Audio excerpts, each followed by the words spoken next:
guys, what do we got here? We got Jigs and Bigs. It's your host, Bobby Roast Beef, and oh my goodness, it is not like the ass crack of dawn right now we're recording. No, it is not. It is a Friday night as we record this show right now, and it is fantastic that I've got the night off. We have an amazing show lined up. Guys, we have got a big show this week. First off, a lot has been buzzing about a very particular topic that is close to the Jigs and Bigs heart right here.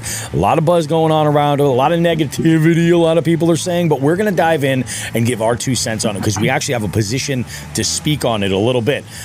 We also have something that we're a little overdue doing. Guys, we are going to be announcing and going through the final process of determining our finalists for the Jigs and Bigs Certified Stud contest over on Instagram. So we're going to do that live for the jig heads that are in here right now, but we're going to walk you through it and everything else as we get through this all, talk about why we decided on what we decided. It's going to be really great.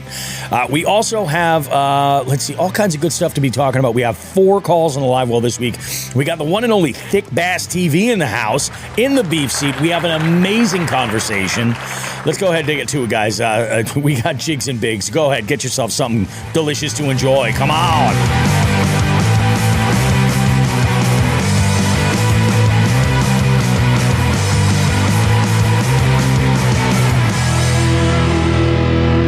It's magic. That's all I can say. It's just, it's magical, man. I realized how big of a shot I poured for myself, so I had to take a little bit of a sip beforehand. I'm like, I'm not going to be able to drink this as a shot. You know you're an alcoholic when you just have like shot glasses down in the in the recording room with, you know, a bottle of whatever is on hand. Oh, I hear that, man. 100%. So Joe made the suggestion. He's like, "Oh, we getting fucked up tonight? Let's go ahead and fucking start the show off with a shot." I like that. So, Joe, cheers to you, Bobby, my friend. Cheers to you. Cheers to the 300th. Oh, we're on the precipice. That's it. And I'm going to chase. Although maybe not. Maybe not. Maybe Cheers to all you guys out there watching and listening. Jig heads that are in the chat right now, let us know what you're drinking just so we can kind of review and catch up. I'm doing a pairing over here. I have apparently a little bit of bourbon, but I started with a little bit of Everclear actually earlier. Everclear and this one of my favorite mixers, Blackberry Dr. Pepper Zero Sugar. Because, you know, Bobby Roast Beef is the pinnacle of health. And if there's one thing that I need you to understand, it's that. You know what happened the last time I had Everclear in my hands? Like the legit Everclear? Yeah. I thought I decided I think there's a video. I think Meg might have a video of it on her phone. I decided I wanted to try fire breathing. Oh, dude, that's dangerous. And so are those new eyebrows? Oh, you did it. I did. It kind of worked. Like I was using a fucking one of like the camp lighters, like the long ass. Oh, yeah. Yeah, dude, it was sick. That's kind of badass. I was like the next morning when Meg's like, "Look at this," I was like, "Oh my god, I should not have done that." Just awesome. At a friend's house, just got cooked. Their insurance premiums are jacked through the roof now. Somebody, and it was it was like in their like garage shed thing too. It wasn't even like outside. Why would it be? Oh my goodness, guys. We have one hell of a show for you. This is a doozy. Yes. Like, so I know that there is a certain, section of our listening audience that loves the longer episodes. And what I'm talking about, we're pushing over 4 hours. I think we're going to have one of those for you guys. We're not going to be recording it all tonight. A good 90 minutes of it is the interview I had with Thiccbass TV. And man, that was absolutely awesome. In fact, we kind of touched on this a little bit, Joe, when I was talking with Eric, but we were discussing some of the areas because he's another guy that loves to travel and fish and do all this and just be everywhere. Really, Thiccbass living thick is really about living your best life, and enjoying life to the biggest amount that you're able to. And he's a guy that likes good drink, he likes good food, and he likes good times. And we came up with this idea that it might be a good idea to do a trip to a legendary Kentucky fishery. And which one? Well, we're gonna base it on proximity to the distilleries. Oh. Smart. Smart. I mean, honestly, maybe we open this up and then we get both the boats out there because there's a lot of places that we could go. You know what I mean? Next thing you know, Bobby's a illegal moonshiner running through the what was it, Blue Ridge Mountains, running moonshine. All my storage in the boat has been emptied and filled with bottles wrapped in cloth. Apple. I could see Bobby, right? Jean overalls, no shirt underneath. Never. Barefoot. In the back of his fucking Toyota, he's got a distillery and a bunch of fucking illegal booze. Got to make it running through the Appalachians. Man, I'm telling you, we went on a big tangent talking about traveling all over the place, but we're like, he's a bourbon guy, you're a bourbon guy, I'm a bourbon guy, you know, and I'm like, man, that could be a lot of fun. This could end up being a party, I think. And honestly, it would be great company. Now, so that interview is coming up later in the show. It was a really great one. I think you guys are going to really like this. Man, it's been a wild week in the world of fishing. It has. It really has. Let's dive in. Like, as far as like weeks go this week, I just realized as we hit record that I haven't fished this week before. Yeah, I fished last Saturday, and then we recorded the show Sunday morning, dropped that, and I haven't been out this week at all. And I was, me neither. I realized, man, I think there's just a certain point in the year where the temps start to take that turn. Things get a little bit more like tedious to go out and like rig stuff up. Like the boat is it's charged, the truck's hitched up, we're good to go. But like if I'm able to get out this time of year once a week, I am loving life, you know, and I think that'll do it.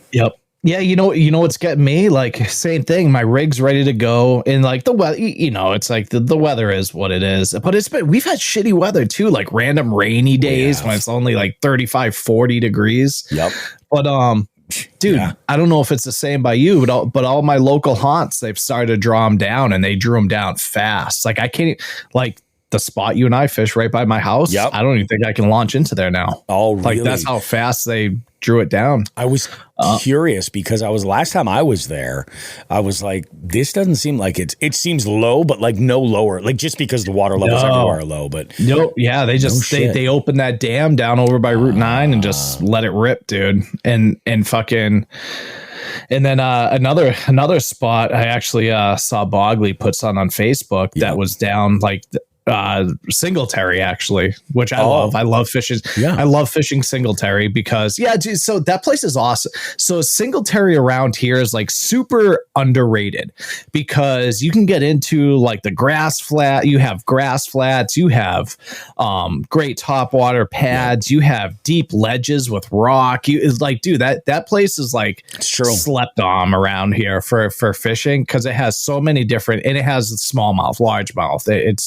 But so I was like, maybe, in my head, I was like, oh, maybe I'll kind of use my smallmouth techniques, try to get into that deeper water in those rock ledges. And that shit was already down like 6-7 feet. I was like, fuck, man, that's nuts. So I can't believe it's already down that low. That's well, the good news is I'm kind of putting all my eggs in one basket here, and Oxbow is going to be my go-to quite a bit. Which the good thing is there, I don't really have to worry. They're not drawing that down quite the same, and I can get in there pretty shallow if need be. Although right now, actually, it's in some of those shallow areas when you're like idling out to the around like where it opens up a little bit, like it is shallow. Shallow. It's like I'm pretty confident getting through shallow areas. It's the fucking launching on shallow ramps that fucks me. That's the issue. That ramp's not terrible, but we'll see what happens. I'm going to send it tomorrow. I think after it's not going to be long. Where once we get ice here, I'm going to be making that weekly drive out east, further out east. So if you want to jump on, you let me know. Bi-weekly. You're thinking bi-weekly, huh? You want to know why? Why is that? I've made a promise to myself. We've talked about it. We're getting on the ice, Bobby. Oh, all We're right. getting on the ice at least a couple times. You know what? We're going to bring some grills. We're going to bring some booze. I'll bring my asshole kids, dude, so they can do all like the work. Yeah. And we're going to have a blast. I like that idea. I do. And you know what we're going to do? What's that? We'll invite some of the we'll do like an outing where we'll invite listeners past like that are in the area, past guests, and we'll just have a fucking blast, dude. That's not a terrible idea at all. That's actually a fantastic See idea. how many of us drown. Just a little fucking hang. Yeah, that's the biggest thing is like when you have ice at a level that you're like, yeah, I'm confident going out on there. Because there are folks that are just nuts. Once you get beyond what skim ice, some people are like, yeah, I'm going. I'm like, I'm not. No. It's like it's crazy because I got that like fucking side by side and shit too. It's like in my head this year, I was like, if we get thick enough ice, like I'll bring the side by side out there Drag to tow everything the out at fucking once. trail. Like, Yeah.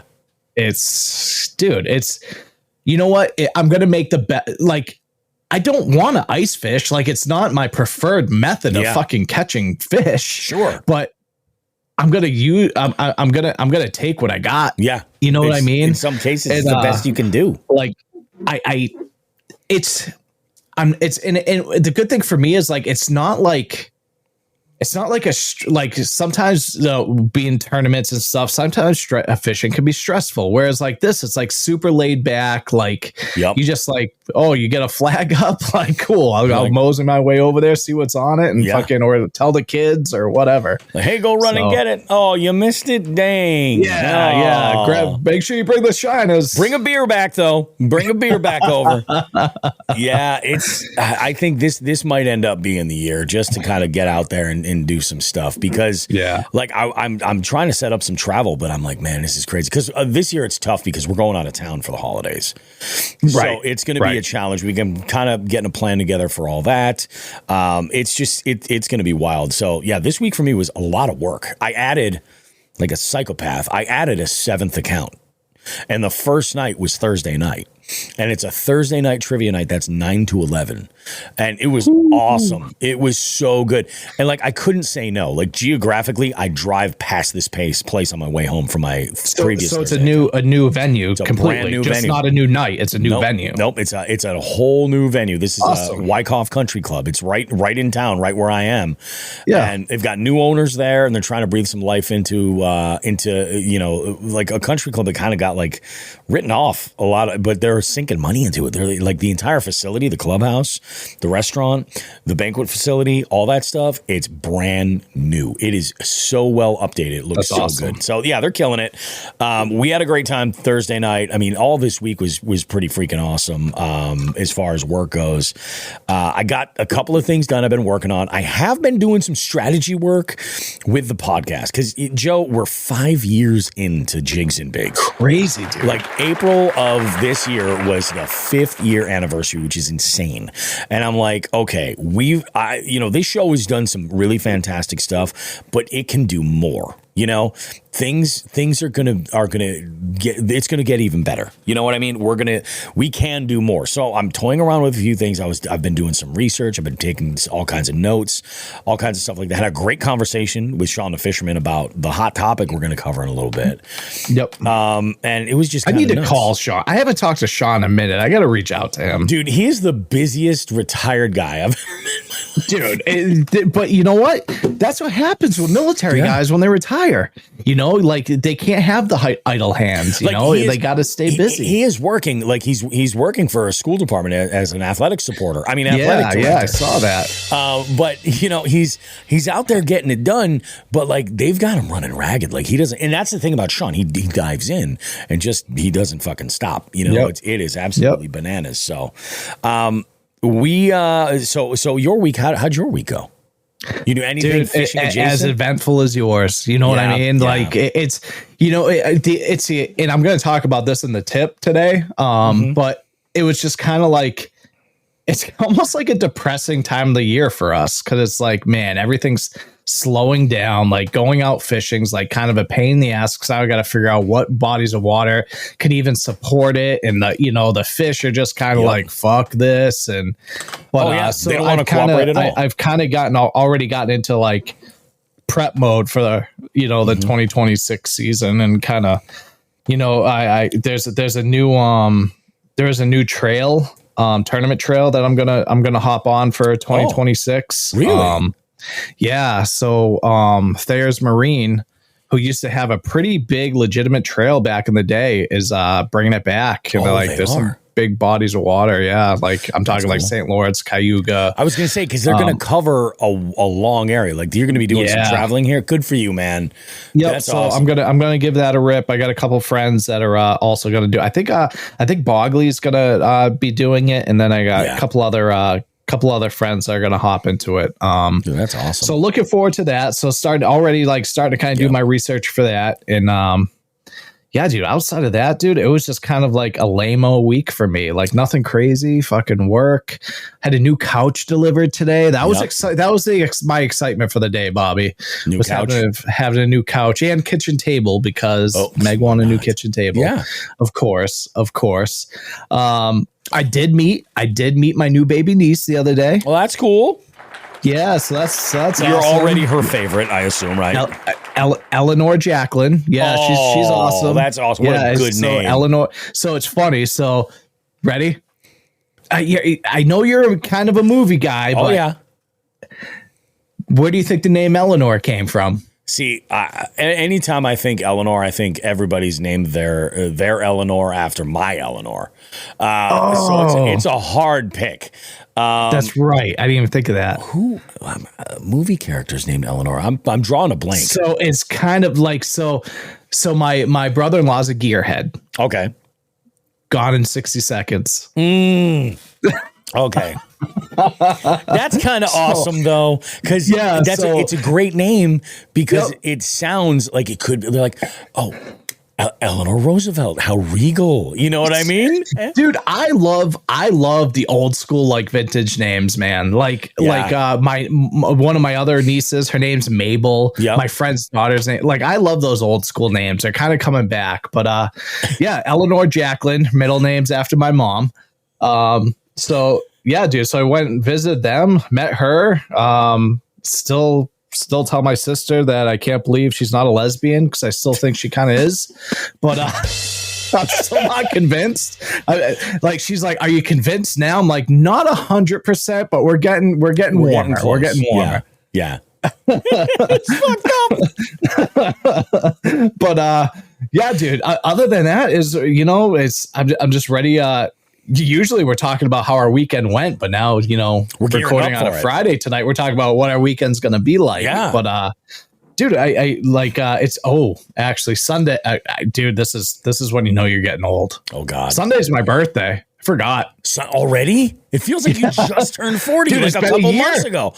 My God. Yeah. Yep. So I'm sure we'll do something for that. I'm going to try, obviously Sunday night, we're not going to go out, but I'm going to try to, see if we can get a sitter to get out for a couple cocktails, maybe at my brother's place. There you go. On Saturday night and just kind of enjoy it, That's awesome, man. Good for you, dude. Well, happy birthday. Yep. They go by. Thank you. The older you get, the faster they go by. And it's so fast you forget how old you are. I'm sticking to that story. It's just the way it is. Dude, it's so funny because what was it yesterday? I think it was yesterday. Emma came up to me. She's like, "Daddy, your birthday's soon." And in my head, it didn't register what date it was. I was like, "What are you talking about?" And I was like, "Oh yeah." I was like, "Yeah, it's like Saturday." She's like, "No, it's Sunday." I was like, "Oh God." I was like, "Jesus." Oh, okay. Dude, it's fucking insane. It is just bananas. Insane. Oh, man. So, yeah, pretty slow, but we got some plans on deck. We got some things that we're working on. And we might as well cover this sucker because unless you've been living under a rock, you have for sure heard the story that had dropped last week. I think it was actually, I started seeing things after I had dropped, after I started, I think it was editing the podcast, actually. I first started seeing things, but there was a shakeup, obviously, in the kayak fishing tournament world. It came to light that there was this angler, Jacob Hausman, I guess is what his name is. And he was fishing a month-long online tournament for the New York KBF Club. And apparently, what he was doing was using a boat, a bass tracker, with a cutout of like a recreational kayak, like a sit-inside kayak, strapped down to the back casting deck of his boat, and he would measure his fish there for the kayak tournament. So This had come out.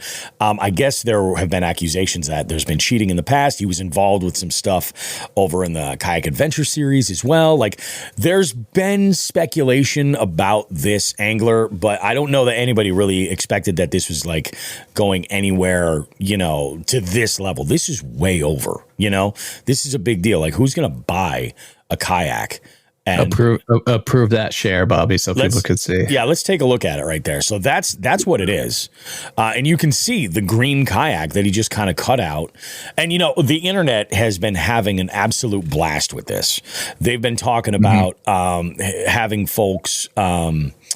there was one commercial that I saw that was like a parody, and it was like, come on down to partial kayak such and such. And, some of the creators are really laying into it, which is what the internet does. That's what people do. Some folks are leaning into it in a different way. They're mentioning it, that they're not like paying attention to it, because the fishing, community has enough negativity in it. They don't want to add to it. I get that. But I did have a conversation with Sean about this, and the reason why I feel compelled to talk about this is really has to do with Jigs and Bigs does online tournaments. And I've had conversations with Sean and I when the tournament series first started. And this comes from a spot where, like, I'm a guy who sees people in bars, drunk people, trying to always pull one over or argue that they're right about something or whatever. Oh, yeah. Humans have this natural need to just try to get one over on the system. Like, it's almost like a coupon. Like, they feel good. It's like, the same feeling when people are like, oh, you like these? I got them on sale. You know what I mean? Same kind of thing. Sure. Like, they just want to feel like they got away with some shit. And then, there are people who obviously have issues like this when there's money on the line, large enough prizes. It could have to do with like gambling addiction or something like that. Mm-hmm. I'm not going to speculate on that, but I do know as somebody who manages competitive events that you need to think of the big picture. And there are tools that are out there. Like, I know with the KBF trails and everything, there's a lot of technology. They use Fishing Chaos. And Fishing Chaos is one of the most technologically advanced platforms for the online tournament space. And it's because of a lot of the tools that are built in there, the rigid way that it works as far as requiring specific metadata and noting, like, all kinds of issues that can show up. It does a lot. Something like this you can't plan for. And when it's an online event, how do you verify? So we got onto this conversation. One of the things that comes up all the time in the rules for the Jigs and Bigs events is, like, numerous people. I want to say it was, and I'm sorry if it's not, I want to say it was Ronald Moy, who had asked me, who was like, I don't love that you guys allow live bait in the slot limit series. Like, I don't love it. And I was like, the problem is, I go, we can't verify that they're not using it. So if we don't make it a rule, it's not a broken rule. You know what I mean? Sure. So we just say, hey, everybody can, if that's what you want to do, it's built in there. And that way it's like, that's just how it is. Same thing with the fact that with our tournaments, you can fish on whatever vessel you want with whatever technology you want. And that primarily is the way that it goes, because we don't have somebody on scene. Now, there is the potential that you're going to see something local or regional that is going to be a Jigs and Bigs flavor in-person event tournament series. Like, that's something that Mike and I are throwing around as some ideas, and he's got some really creative ideas. But it's the same thing. And in some of these ideas, he's like, this sounds really cool, but then how do we verify if it's online? And in the case of where you have in-person events that use that online CPR platform, the issue is, this isn't a CPR issue. This is a fucking, like, I've seen people in message groups that are just like, well, looks like I gotta go and do live well tournaments only. And I'm like, yeah, you don't think that there's not a pen with a bunch of fish somewhere in that river or that lake that you're fishing? There are other ways to cheat. The issue isn't the one method, it's that there's always going to be something. You've just got to be vigilant against working against it.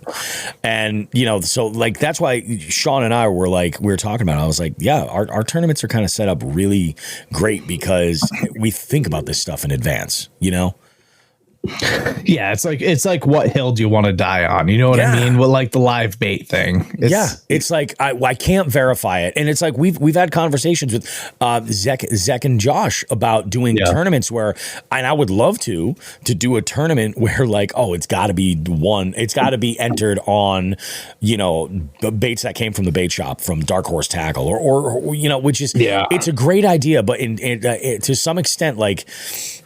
It's got to be more of a novelty at that point because you can't guarantee what people are actually using because you're not in the boat with them. You know what I mean? Yeah. So there's another company that did and I'm not going to mention the company, local company that did a tournament like that once, like 2 years ago. I remember this where one. you could only use their items, and like you had to pull everything else out of your boat and shed. And I was like, that's not even like worth it to me. Yeah, that's I mean all like, the additional work and everything, and you're just like, oh man, like I mean, I get it.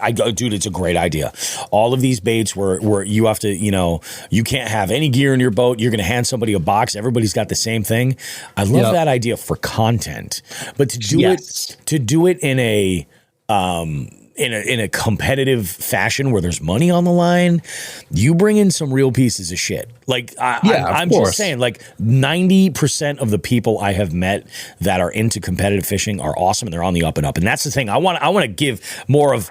If that's the positivity I want to put out there, it's that most of these people have integrity. They're honorable. Yeah. They are in this for genuine reasons. There are people that are into this looking to just poach as a way to make money because there's something going on, you know, and it might just be that insatiable need to just get one over on somebody, you know. There's douchebags out there, you know, and I see it in the local tournaments, dude. Like there's a dude who fishes the Oxbow, Connecticut. That's the only tournaments he fishes, and he has a jet boat. I know exactly who you're talking about. So you know who I'm. Yeah, because you were with me that one, dude. Those the only tournaments he does. He brings his jet boat up there, and he wins almost every single one because guess what? The place where you have all the fucking big ass smallies, you can't get a bass boat in there. No, you can't. So you need that jet boat to be able to get up in there, but. You know, I've debated the idea. Honestly, it was Sam, Northwest Wind.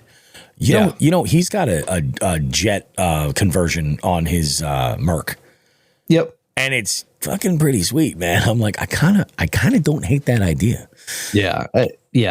But I don't I don't know the positives or negatives. Like, I'm not even necessarily thinking about that right now. It's just one of those things, but I'm like, I don't know. So I think it's just one of those deals. Like we got to mention it, obviously, because we have our foot in that world of the online tournament stuff. Yep. And, you know, it's like, we have to obviously not fool ourselves and think like, oh, these are online tournaments. It's like, if you have a problem with the possibility that someone could do this, you just need to be aware that there isn't like a set of eyes governing that tournament for where every angler is. So you take that risk. And there are folks who don't enter online tournaments for exactly that reason. And that's fine. Come and compete at Jigs and Bigs, man. We write those rules in a way so that we just want people to have fun.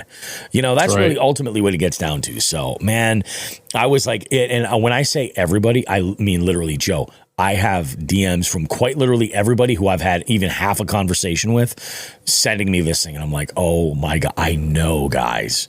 I know. I know. It's like, but I love it. Like, by all means, like, I am not complaining. Like, you guys are sending me info and keeping me up to date on stuff. I am all about it. So, man, it's freaking bananas, dude. It's freaking bananas. You know what? A for effort. A for effort. A for effort. Like I never would have even thought of that. You know what I mean? It looks like the dude's got like a movie set on his friggin' on his boat. Like, it's crazy. Fake it till you make it. It's crazy. Dude, at least fucking roll it up and put it away somewhere before you put go it to on the dock. Trailer. Oh my God. I'm a fucking ding dong. Yeah, oh my God. It's nuts. And I mean, you know, when I started looking more into this one specific individual's, like, I guess I would say, I mean, I guess like some of the questionable stuff that's come up before, specifically like with the Kayak Adventure series, I was like, man, I remember hearing about this and I was like, that fucking sucks. You know, it just sucks to fucking see it, but it's like, it's the nature of the beast, man. You know, I mean, instead of cutting out that kayak, he could have just fished in that kayak. 100%. Although I don't know, that thing looked like a sun dolphin, like it was a total piece of shit. True. And that was the other thing that I brought up to Sean. I was like, I go, there are anglers out there that argue both sides of the discussion about kayak versus boat. There are. Sure. There are kayak anglers that are like, I use a boat. I don't care. I can get into water that you can't. You know what I mean? Mm-hmm. I can get into these places where, I might not do it faster or whatever, but like if it's set up in a way where I'm able to get into those pockets, then, there's an advantage there. I know Sean hates that word, but it's in the vernacular. On top of that, I think that there on the other side, there are other people who are just like, oh, he was in a boat. That's an advantage, blah, blah, blah, blah, blah, blah, blah. And but at the end of the day, it was in the rules that you needed to fish from an approved what is a vessel that was approved for those rules. You needed to be fishing in a kayak, not taking your pictures in a stadium seat, So fucking ding dong. Yeah, it's fucking stupid, dude. People are dumb. People are so dumb. Let's go ahead and I know that we got a headline that doesn't have to do with cutouts from kayaks. We do. So why don't we dive in, man?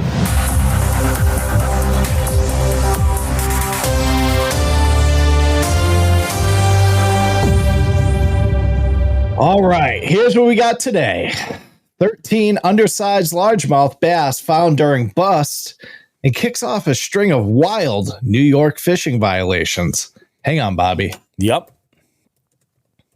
Gotta put the old spectacles on. I hear you. All right. A fall fishing trip on the Ramapo River ended in handcuffs and citations when New York State Environmental Conservation Officer ECO Stefan hooked two anglers breaking just about every rule in the New York State Fishing Book. The pair found with a mixed bag of yellow perch, sunfish, red horse sucker, as well as 13 undersized largemouth bass measuring just 7 to 10 inches long. And the state law limits anglers to 5 bass over 12 inches. Yeah. But these fishermen were keeping bass barely big enough to fillet for a sandwich. ECO Stefan released all 13 illegal bass back into the Ramapo and handed out a full tackle box's worth of tickets, possession of undersized fish, over the limit violations, and fishing without a license.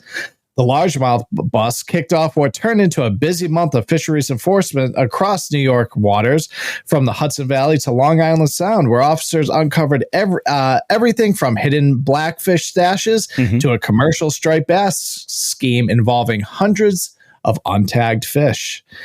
Just days earlier, on October 10th, ECOs McGee and Simmons were patrolling Plum and Fisher's Island just off the Long Island coast when they boarded several boats loaded with tautog, commonly known as blackfish. The problem? New York's blackfish season, and that region didn't open until the next day. While nearby Connecticut waters were fair game, these boats were fishing on the wrong side of the line, and the officers wasted no time issuing tickets for taking blackfish out of season. Those cases are headed to Southold Town Justice Court. And then the running angler in the cooler full of blackfish. One day later, on October 11th, ECO DeRose hit Robert Moses State Park on Long Island South Shore and found two groups catching blackfish nearly a week before the legal season opened. When DeRose moved in, an angler grabbed his cooler and tried to make a run for it. The officer gave chase. Can you imagine seeing this? I can't even imagine that happening. Like they have like the live PD and the cops episode. Well, no, I guess they do have the EPO fucking shows, or they did for a while. Wardens. But, anyway, you remember Wardens? Yeah. Oh, yeah. Anyway, so another angler in the group had undersized black sea bass. So there's a ton of like stripers, they're undersized, whatever. So just a bunch of people on the fresh and salt just running amok, Bobby. Running amok this past week down in New York. Fucking jerks, man. Fucking jerks, dude. You know, that's the thing. Like when you're right on the line, like it looks so bad when you have it. Like it's one thing if you have a couple of fish, you know what I mean? But like with those numbers, it looks so bad. Like you can't even say like, oh, we didn't realize, we weren't aware that we were over, you know, the border, you know, and it's It is wild. And it's, I understand when people get frustrated when there's laws like that. But like the fact of the matter is, like, you've got to have borders set up in places, you know, and different states and different, you know, governing bodies are going to make decisions based on what they determine for their coverage. You know, it's so I kind of not fell victim, but I was, I almost screwed up real bad with something kind of like that years and years ago with my old man, but it wasn't fishing. It was hunting. Oh, it was up in New York, and they have several different, the zones in Massachusetts are pretty obvious. Whereas up there, dude, it's like, it's not. And, you know, so we're up there hunting an area that we got permission to hunt, not knowing that it had ended the week before in that zone. And like literally we come out to the truck. We didn't shoot anything, thank God. We come back out to the truck, and an old man who like lives like right by there, he's like, "Oh, what are you guys up to?" We're like, "Oh, just, you know," he's like, the season's close in that zone." And we're like, "Really?" He's like, "Yeah, but if you hunt this side of the road, that's still open," like type deal. It's oh my God. Like, are you for real right now? Yeah. That's wild. Yep. It was actually up in the area, like the Salmon River and stuff like that area. No kidding. Yeah.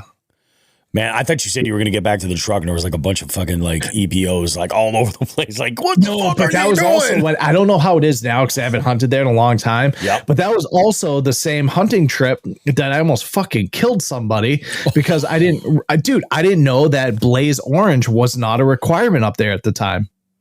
How is it not a requirement ever? And granted, I'm talking 20 years ago, 20 plus years ago. Yeah. And around 20 years ago. So, dude, I'm sitting up against a tree, thicket in front of me.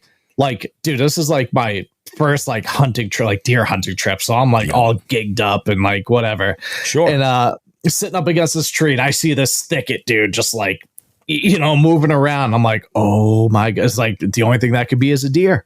So I put my scope up, dude. I see it. And then I start to see the mass.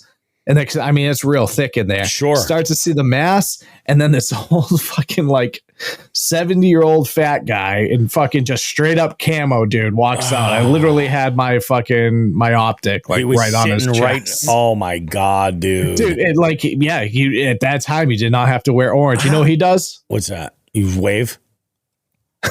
What the just gives me a wave, dude. I did not know at that time. I was like, oh my, like, so I was all fucked up like the rest of that day. I go to my dad. I was like, you're not going to believe this. He's like, holy shit. This was last Saturday. I was fishing and I heard some shots and I'm like, oh shit, I fucking hit the deck of my boat. I was like, what the I'm not like, personally, like any season, you should be wearing blaze orange anyway. You know what I mean? Like, dude, I can't even walk behind my house right now. That's crazy. Without it. Yeah. Oh, no, absolutely. That's crazy, man. I don't know if you noticed this, Joe, but we got a bunch of comments in from jig heads coming in here saying things like, Zach goes, they started without us. Man, you think you know, folks. So the entire, like right before we started headlines, we just went live. No, I hit it to go, but it didn't start. Oh, yeah. Interesting. I got the pop up with like to make sure everything is minutes. Good. And I'm like, no shit. All right. I mean, I thought I saw it pop up earlier and then just like I looked up and I was like, why does it say go live? So, you know what, guys? Guess what? You haven't missed shit because Bobby and I didn't fish this week. Like Marco chimes in. He goes, I missed like 40 minutes. You know, Marco, we're going to make you feel real good about yourself. You didn't miss a goddamn thing because didn't miss a goddamn thing, Marco. You're good. You're good, brother. All of the jig heads are going to have to tune in and get the first half hour of stuff that we talked about, man. Because hey, Marco, you know what you missed? I got a fucking new couch. That was like the event of our past weeks. I got a new couch, dude. Oh my goodness, dude. My goodness. Anyway, I'm glad that we fixed it here because we have not gone through the Jigs and Bigs certified studs yet. Right.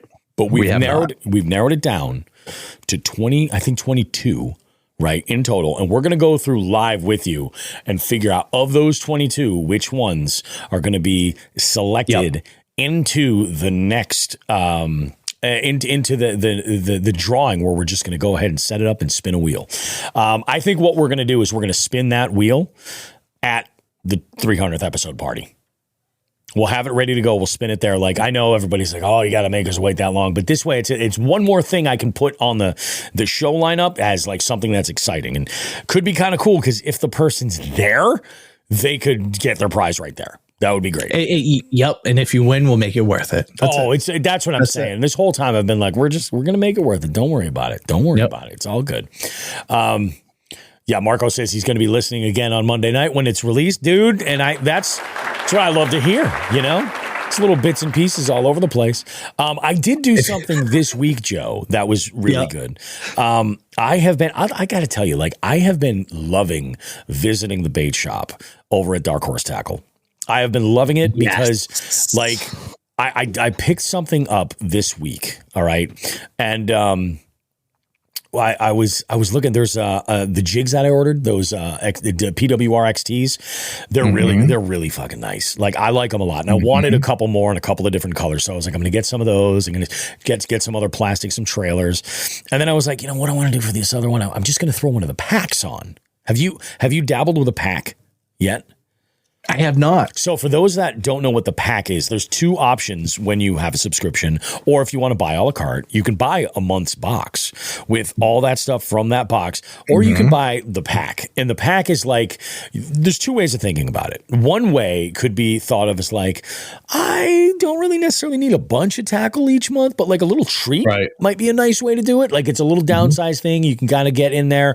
It's a couple of items that are pretty cool that will work together. Or you can think about it as like, if I want to combine this with a box, it's like supersizing your value meal over at Dark Horse is what it's all about. So I was like, I'm gonna get a pack. We'll see what happens. Now, Zach was like, I got to give you the info. And Zach, in the comments, if you could drop the details of those two products, because I want to make sure to get them right, because your boy has been drinking, and I don't want to mess that up. But he told me what was in the pack, and it's a baby A-rig, and there's been some changes made to it. A couple of things that make it pretty interesting. First off is that with this baby A-rig, instead of having the split rings at the ends to connect your jig heads, there are now clips, so little snaps. So it'll make changing out your jig heads a little bit quicker. The jig heads that are in there are... he gave me a choice. He's like, you can go 1/8 or you can go 3/16. And I was like, you know what? I want to try 3/16, see if I can get it to run a little bit deeper, something like that. And I'm pretty stoked. I'm looking forward to it. In fact, the plastics, I think they're from Biz, are absolutely awesome. I think I picked a great natural looking color because it's getting about to be that time of year where something like that baby A-rig is going to crush. You know, A-rigs in general are going to crush, you know, but the nice thing is about the baby, like where we are in Massachusetts, we can only have 2 hooks. You know, we can't have that third hook.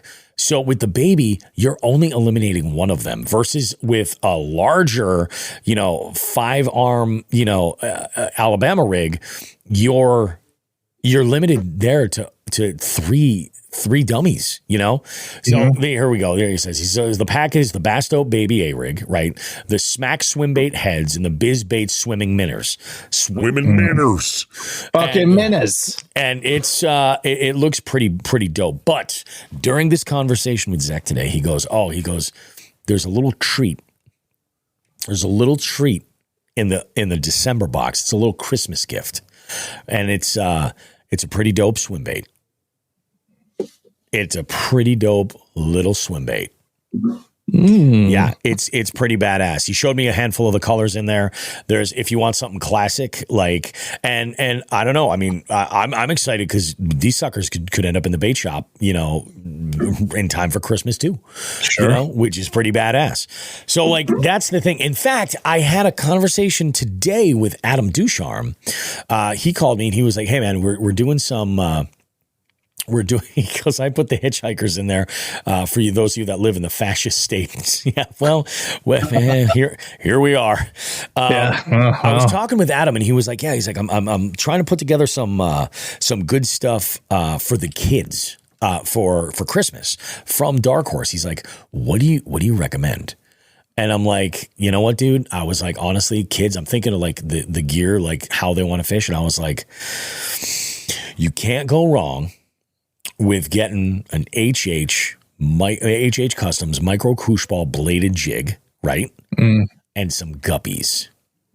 3-inch paddle tail guppies are great. They're durable as hell, and there's a variety of colors. So I was like, go check it out. I was like, honestly, I would say those are great. I also recommended too for like a lot of the areas that they fish, the Martin's Customs Morsel. Have you thrown that little spinner? That downside I have. It's so nice. Yeah, it's great. And I'm like, especially for like kids, like chuck and wind baits are awesome. You know, like give them something like that. That'll work out really good. And then I told him, I was like, you should do like a short subscription, something like that. And actually, Zach mentions, he goes, or get the kids a Tackle Talk Bass Essentials box. That is a great idea. I didn't even think about that one. But yeah, that's another great one because that'll give them a little bit of everything. I'm like, there you go. You get like a great little starter pack, stuff like that. And this is the model of swim bait we're talking about. It's the G-Rat Pistol Pete. And there's specifically one color in there, 2 colors in there, actually. It'll just look fucking beautiful. I'm going to have them both. I am. It's a thing. It's going to happen. So yeah, I've been really, really enjoying doing that each month, going through the bait shop and just like picking out like some cool shit that I'm fucking vibing with. I think I also figured out a nice little trailer for that PWR XT. And I'm hoping that tomorrow is going to be an interesting day on the water for me because I'm doing something that I never have done this yet. I am not stopping to fish anywhere until I find some structure or some bait balls or something that I'm like, smart. This is what, yeah. Because tomorrow, my goal is like, I'm going out to shoot B-roll. You know what I mean? Yeah. And I want to get some interesting camera angles of like hook sets and things like that I can go and put together because there's some good production shit that's coming your way. It's going to be pretty good. It's pretty good. Yeah, that's what Todd says. Excited there for Pistol Pete. Pew, pew. Pew, pew. Oh, very, very excited, man. Why don't we do this? We're going to take a short break. We're going to turn this sucker around. We're going to come back. We got to adjust the tip for you. Brought to you by the one and only, who the fuck is Joe Brown? We have an FTG that, man, I can't wait for you to hear this, Joe. Well, I'm telling you, we fucked up last week. We fucked up. We dropped the ball. That makes me so sad. And I'm like, what could it be, right? Not excited to hear it. Yeah. And you're going to hear it. You're going to be like, motherfucker, I can't believe that shit. And it's short. It's one of the shortest messages I think we've ever gotten, but it's fucking, it stings to the core. Fuck. But then we're going to do our certified stud judging in segment 2. We'll take a short break. We'll then have our interview segment with Thiccbass TV. And we're going to wrap things up in the live wall. We got 4 different calls in the live wall, touching on a bunch of different stuff. One of them is playing off of another live wall call. So we're going to see you guys in a bit. Don't go too far. More jigs and bigs coming up after this. Grab yourself a beverage. We'll be back. And perhaps play a little game called Just the Tip. Just for a second, just to see how it feels. Or, ouch, ouch, you're on my hair. Okay.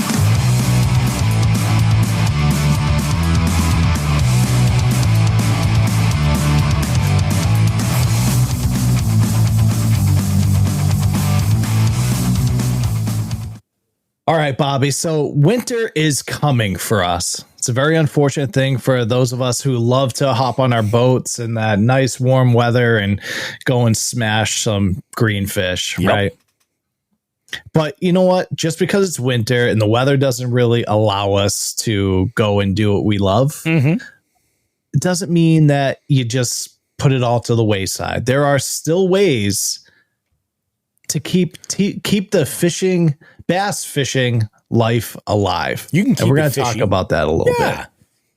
So obviously, you know, it's a very sad time of the year for me, for Bobby. Like it's the snow's coming. We know the ice is coming. And, you know, it's kind of when all of our stuff essentially gets put away and, you know, we just sulk in the corner until March and April come. It's real hard for those kayak guys. It's tough. So I've got some tips of what you can do or continue to do to keep that spark in your that bass fishing spark in your brain alive. Keep it fishy over those winter months. I hear what you're putting down. Yeah. So the first thing tune up all your hard baits. So, you know, the cold months are perfect for getting all your hard baits and, you know, checking your split rings and making sure, you know, your hooks are not dull, they're sharp, replacing the stock hooks or treble hooks with, you know, maybe some aftermarket stuff. And just so you have a box full of, you know, fishing ready lures at the start of the season. You're not doing it last minute. Dude, you know something that I actually do on occasion that I bet you a lot of people don't? Practice your indoor casting or practice casting indoors. You're flipping, you're pitching. I've stood on my couch and like tried to flip into a mug and stuff, like, you know, just kind of representing the front of my boat. And, you know, so there's ways to do that. There's ways to do that. Try different lures, different weights. You know, I usually take stuff that I have multiples of and I snip off the hook. Yep. And I do that, and I'll flip into a coffee mug. I'll flip into all kinds of stuff. Usually when I've had a bunch of drinks, like kind of like tonight. Yep. So another thing is, master your electronics. So Bobby, there actually is a way. You know, there's many electronics have like a simulator mode on them, and you can kind of get in there and learn how to master your electronics a little bit better. Hop in those YouTube videos, take notes, get a notebook, take notes of you know, the things you can kind of do to find that structure better. We just had the tip on 2D last week. So it's ways to, you know, watch those YouTube videos, those Instagram reels about your electronics, is tune those perfectly. Clean and lube your reels. So you don't have to break those down completely, but it's always good. So if you have compressed air or you have like the dust off, stuff like that, get in there, wipe them down, blow them out, and get in there and get some kind of real lube and you know, do that and make sure they're clean, ready to go for the next year. Yeah, restock your terminal tackle. That's a great time to restock your terminal tackle because there's going to be a ton of deals for Black Friday, Christmas time deals, show seasons coming up. There's going to be plenty of opportunities for you to get good deals on stocking up on your terminal tackle. Pre-plan your spring patterns, Bobby. Yeah, start thinking about that spring fishing. Pre-plan it. Get, you know, start to do your research of like where you want to fish, how you're going to fish, your temperatures, your lures, you know, your techniques, what you're going to do. Fix up your rods. Look for eyelets that might have burrs on them. You know, check your blanks to make sure there's no cracks, anything like that. Organize your tackle. I do that all the time because from the beginning of the season to the end of the season, my tackle's a gosh darn mess inside my boat. Unorganized mess. I've tried the whole shooting baits thing until I like gave myself like 3rd degree burns. I was like, this ain't for me. Yeah, it can be rough. It can be. And then Brandon makes a good comment here. He's like, look at what you need and restock. You know, exactly. Yep. When you're talking like hard baits, I thought about this too. Like I can remember there was this one plopper that I had where the shaft that was in the middle was bent and it just didn't spin right. Now, for some reason, being on the water and seeing that going like, it'll be fine. You know what I mean? But when you've got all your gear and you don't have the pressure of like, no, I got to throw something to catch these fish. You know, maybe you're like, this is a time to retire a bait, you know? Yep. 100%. Make that order. And know what one thing I screw around with the most in the winter? What's that? Either enhancing, improving, or learning new knots. That's a really good one.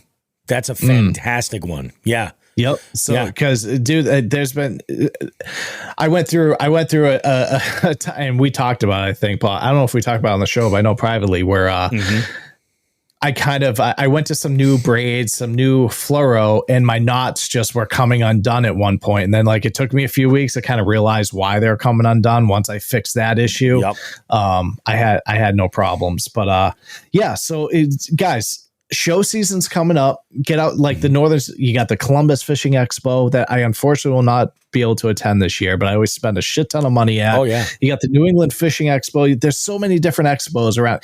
Go check out those expos. See what's coming out.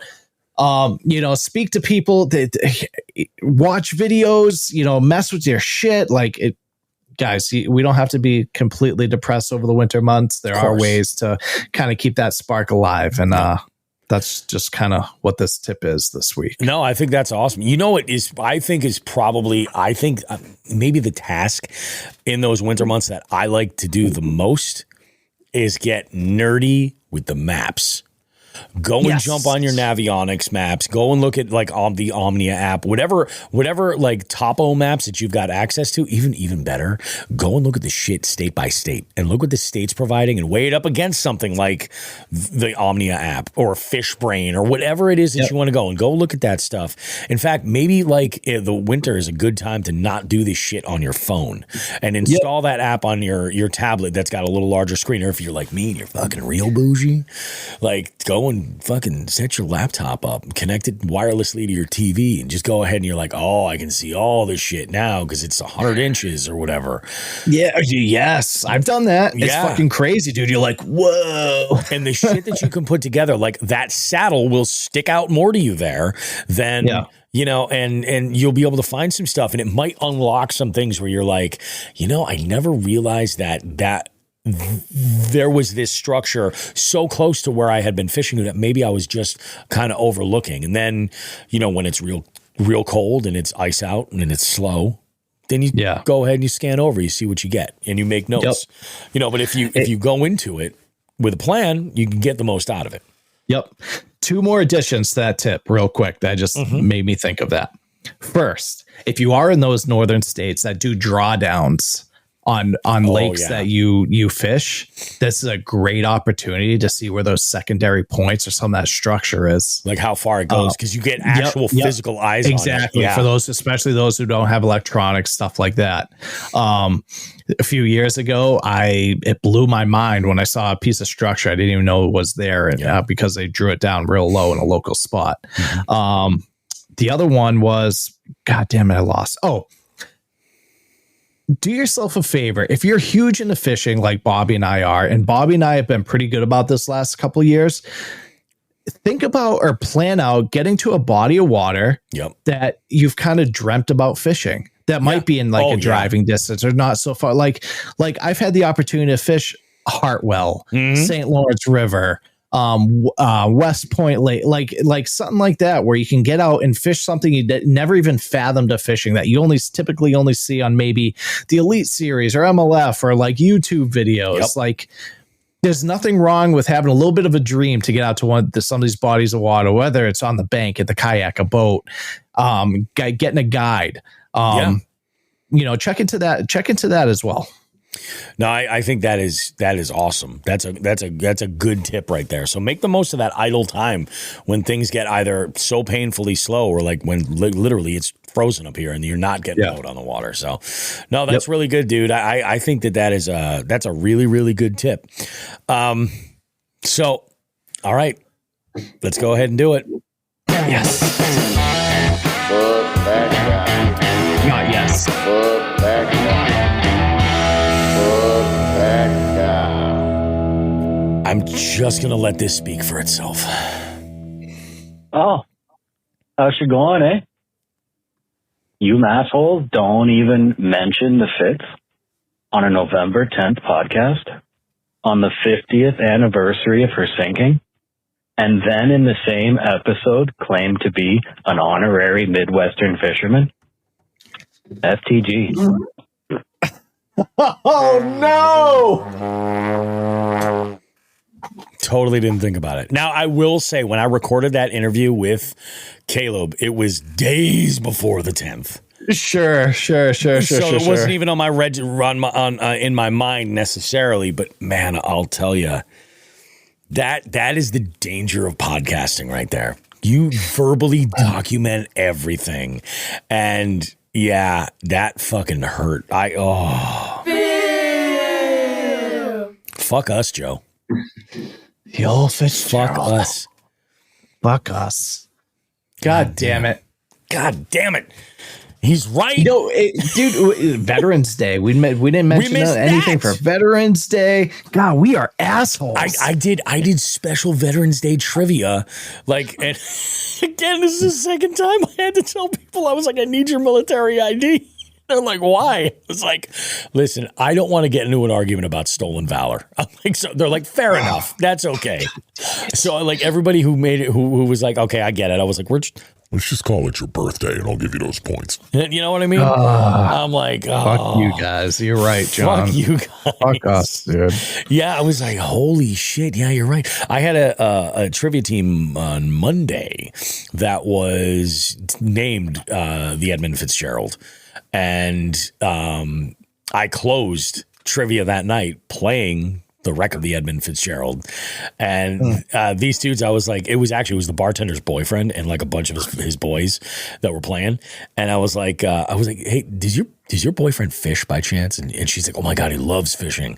So I was like, great. And I was all like gassed up to talk to him and be like, hey man, we're doing this podcast, live show recording and whatever. I was like, hey, Hannah tells me that you fish. And he's like, yeah, like once or twice a year. I'm like, okay, all right. Yeah, he loves fishing. Okay, all right. Well, big gulps, huh? See you later. Yeah, exactly. Hello, young people. But it is time to actually get something done that we have not attempted in a while. You know, I've had several people say Billy Strings does a great cover of that song. I can't find a studio recording of it. I can find it live, and it is amazing. Don't get me wrong, but I can't find a studio recording of it. But well, the search continues. But let's go ahead and just show the folks what we're dealing with here. We have in front of us an abundance. Like I said, we filtered through some of these initially, and we have an abundance of entries. Let's just do a quick little scan right here. We're going to go through these one by one and judge them. And I think what I'm going to do is I'm going to make another list, and then we're going to move these to that list. The ones that are like they are in the running, and I'm going to enter those names on a wheel that we will spin at the 300th episode. So we're going to have yet another winner on that episode. Not episode number 300. I'm talking about the episode from the 300th party in January. So let's go ahead. We'll start with the first one right here. And these are in no particular order necessarily, but this entry here comes from Kevin over Biohazard Bassin right here. And he puts in this beautiful channel cat. He was said he was visiting a buddy in South Carolina and caught this beast, JB certified stud. Man, it's a good fish. It's a really good fish. Do I get to be completely like transparent about all these photos? 100%, man. Don't hold back any feelings. If an Aeropostale commercial was like collaborated with a fishing commercial, this would be it. This would be it. I'll tell you what. I get that. I love the fact that there's a couple in here that are from anglers that are like visiting in other areas and get on some fish in that area. And for me, I think that that's the big one. What do you think? Do you want to move this one to the advance or should we move on? That's a big ass fish. It is a big ass catfish. Yes. Yes. Yes. All right. Let's go ahead and do it. Let's, guys, this isn't all about bass for me, okay? I know I'm like a 99.9% bass fisherman, but I gotta give love to everybody else. So we're gonna do this is gonna be so perverted, but stud finalists. Stud finalists. All right, let's go ahead. Kevin, you're a fucking stud. You're a fucking stud, homie. All right, the stud finalists. Look like you should be in a fucking Hollister commercial, right? Although I'll bet you they were like, hey, yeah, we're going out for dinner, such and such, and he's like, I wonder if there's any fish in that river over there. There's a dock. That is fucking dope. That's badass. That's the best part, dude. So, all right, who is this? This is Tim Jakes. Oh, that's Timmy J. Oh, this fuck him, dude. He says, fuck him, dude. But this is the only tarpon that we had in there. And so, dude, tarpon is like, it's such a crazy fish to actually get up to the boat. Like it's like the hookup ratio is good, but the actual land ratio is just so difficult, so crazy. It's so difficult. My guess, since that's Timmy Jake, somebody else probably caught that and he took the photo with it. Just kidding, Timmy. I love you, buddy. Dude, it's gotta. You know what? I almost don't want to advance it because he's got a shirt on. but that's probably because there's children right there. Fair enough. Yeah, that's true. That's true. I know Tim has a family member. I'm not sure if it's like a brother-in-law that is a tarpon guide in Florida. And he's told me about this like a handful of times. So you know what? Why don't we do this? We can come back to this if you feel like we made a mistake. Let's come back to it. We'll come back to it. But I'm like I was like it's the only tarpon that was it is the only tarpon anybody submitted. So I'm like we got to at least throw it in here now. This OTR Outdoors, dude. This is fucking wild. Yes. Like. It's such a like it's so unfortunate that we're not allowed to. I mean, granted, we have a very small amount of them, but I'm very jealous of those who are allowed to target this fish. They are legit fucking dinosaurs that you are catching. This without a doubt needs to advance because it's just catching these things are so few and far between. Oh yeah, I mean it is a special thing I think when you find one of these. So the sturgeon with On the Rocks Outdoors, we're adding that one as a finalist. Let's move on to the next one. What do you have? So this one, the old bowfin. I love a bowfin. I love seeing now. Jigs and Bigs is a huge supporter of women in fishing, and this picture is absolutely badass. So this was Marina Downey. And she says this is a surprise catch, her first bowfin, and was a beautiful fight as well. That is a girthy, strong-looking bowfin. And kudos to her because Bobby, like, bowfin are scary fucking fish to handle, dude. They are very much. Yeah, dude, that's an awesome fish. I think she should definitely advance. The only reason why I would say that maybe she shouldn't is because of who she dates. Yo. Oh man, this is good. This is so good. We're shaking things up. I love this. Now, this is a good fish. I was here for this catch. Oh, you were? Is that on your boat? That is my boat right there. You can see my rods up in the background right there. Man. That is Lake St. Clair. That is Todd Sefton's PB smallmouth. 20 inches, absolute behemoth. Like that was the biggest fish we caught that weekend. That was the biggest fish right there. Definitely JB certified stud. That was day one. We hit the water. Like I'm wearing jeans and boots. Like I'm like, yeah, dude. We were like, I pulled up. It was 4:20. We hit the water. You know what I mean? Yeah. Yep. What do you think? It's a great fish. It is a great fish. It's a great beard. It is a great beard, too. And it was an amazing trip on a legendary body of water. I think this is the biggest smallmouth on this list. I think it is. I could be wrong. We might have another one that's in this same ballpark, though. We might have another 20. Pass it. He's put it in. Put it in. All right, so finalists, Todd, there you go, bud. All right, here we go. Now, this one here, this is from One Cat, Two Cat, Red Cat, Blue Cat. This one is a PB. It's a 4.8. Oh, yeah, this is the other 20 I'm thinking of right here. Okay. This is amazing because he says, look who got his groove back. Wanted to get the scales confirmed first, but this one landed new PB at 4.8. Followed that with a 4.4 consecutive cast, same hole. That's his PB? Yeah, that's his PB. Got to put in a PB, dude. And look at the pattern on that fish, and look how he blocked out the background. You guys are killing it. You got you listeners, Jigheads. You guys are killing. It's going to be hard for me to say no to anything. Yeah, it is. It is. The good news is that we're just spinning this wheel at random. Now this right here, this is the bandit right here. Chris, man, he gets out a handful of times a week, and he's always. We have a group chat actually. Brandon, myself, and Chris, we're in this group chat, and but Chris and Brandon are always sharing fish pics in there constantly. They are. And that's a stud of a fish. I mean, that looks to be at least I'd say that's a 5.6. I would say. Yeah, I'd probably look at the head on that thing. Yeah, look at how fucking red the gills are. Beautiful fucking fish. That was caught on a hydrilla gorilla.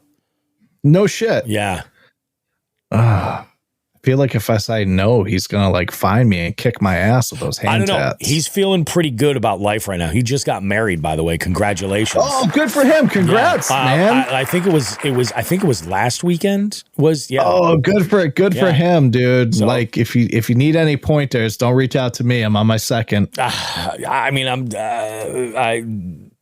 I got a good track record for marrying other people, not my marriage, you know. I mean, don't get me wrong. My marriage is fine, but like the folks that I've officiated for, most of them are unbelievably happy. Yeah. You know. So let's put it in, Bobby. I think we're literally gonna have to like kind of dissect them and then maybe go back through. Go back through. Yeah, 100%. I mean, there's no limit. I mean, we can enter as many of these as we want. If there's I love this fucking picture so much. And John Hagens is in here right now. Now, the way this worked is you can put in as many entries as you want, whatever species, it didn't matter. Yeah. I went through and I picked this one, and I was like, it's John's face.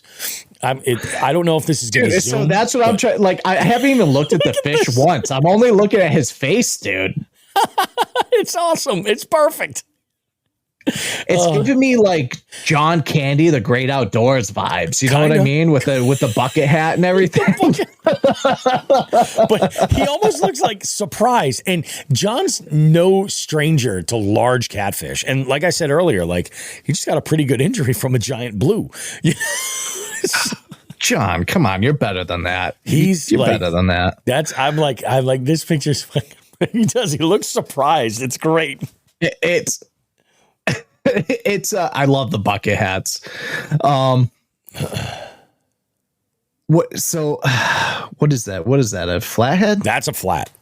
Yeah, it's a 32-pound flathead catfish. Jesus. I caught one that was like 1.5 pounds. I was like, oh, sick. Oh goodness. It's the face, man. It's the face that does like John, I gotta know what was like going through your head right now. It looks like you were like, I don't even know. Like, were you not expecting the picture? Are you on bath salts in this picture?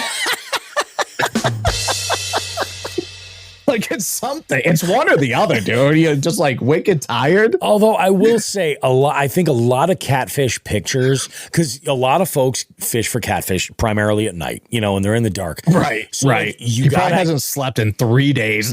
You gotta have a flash. He's on like 17 5-hour energy. He's on like a 6-week energy drink right there. And I like you that flash goes off and you can't pose. You know what I mean? You can't like yeah. That's what I'm saying. So actually, I think Zach might have hit it. Like maybe like that thing's clamping down on his hand. He's like, wow, this hurts. That very well could be. Yeah, that very well could be. That's what it was. John says, dude, I set the timer in the camera and it fucks me every time. It must have been fishing with Junior. That's fucking great. I feel like we have to put this one in the running. We do. I feel like we have to. So stud finalists, biggity bam. There we go. Let's move on. What do we got? Now, this is Matt from Boston Anglers. Yep. This is a stud. He didn't put what the weight was on here, but this is an absolute stud. Especially if it's a New England fish. It is. Yeah. He's out in the eastern part of the state. Like just look at the line right here. Like that's what I'm looking at. That's a straight up. That thing's got so much shit inside it. It like, has Bobby roast beef belly. Nice one. It does. That's a straight up either. He's in a t-shirt, so that's a straight up like maybe pre-spawn bass, like ready to fucking just let it rip. Mm-hmm. Yeah, it's badass. I don't know. I can't say no to a 7-pound fucking Massachusetts fish. That's what I'm saying, dude. So what you guys have to understand is me looking at this, the 7+, I mean, a 6.5 to 7+ pound fish I'm looking at from Massachusetts. That is your 12-pound, 13-pound Texas fish. Easily. That's the equivalent. Like they're unicorns. They're unicorns around here. So it's like, I can't sit here and say no to that. They're here, but they're hard to find. You know, they are hard to find. They're not in every lake. So we're going to put Matt in here too. That is an absolute beast. What do we got? What's this next pick right here? Now this one comes up from Son of the Dangle. Son of the Dangle on Instagram right here. Oh, this is a little a little video right here. This is a big fish. He goes, daydreaming about this certified stud. That comes in, it looks like 6.24 pounds. God damn it. And what is that bait that he's throwing out? That's what I'm trying to see. Oh, it's a frog. Oh, man. My PB came on top water. Yeah. Yeah. Yours was a 6.2, right? 6'10". 6'10". That's, oh, there we go. Yeah. Our PBs are right in the same ballpark then. Yep. I do like the scale in the picture. I do. I also think absolute baller move, catching it on a frog. Big ups right there for the PDF in the photo. PDF, PFD. Dude, I didn't catch one decent frogfish this year. Now that I think of it, I didn't catch any frogfish this year. I had a couple of blowups, but that was it. I mean, primarily, nothing. I think I caught one topwater fish this year. Oh, really? Oh, yeah, fuck. on a spook, on an arc spook. Those are great spooks, by the way. They are. Arc is so underrated. I don't even know if they're still doing fucking baits like they were. Yeah, they are. They have a couple of different lines that are out there. But okay, all right. Yeah, I looked them up. So underrated. I just think that I think a lot of times they go under the radar because a lot of people just automatically know them for the rods. Yeah, if they invested a little bit more into their marketing, I think they would take off pretty good. I think that they would. Yeah. I know that there's a good chunk of people that really love them. You know, there are some folks I think that just don't know about them, you know? Yeah. So here's what, so we already have a 6.5, 7 pounder in there, largemouth.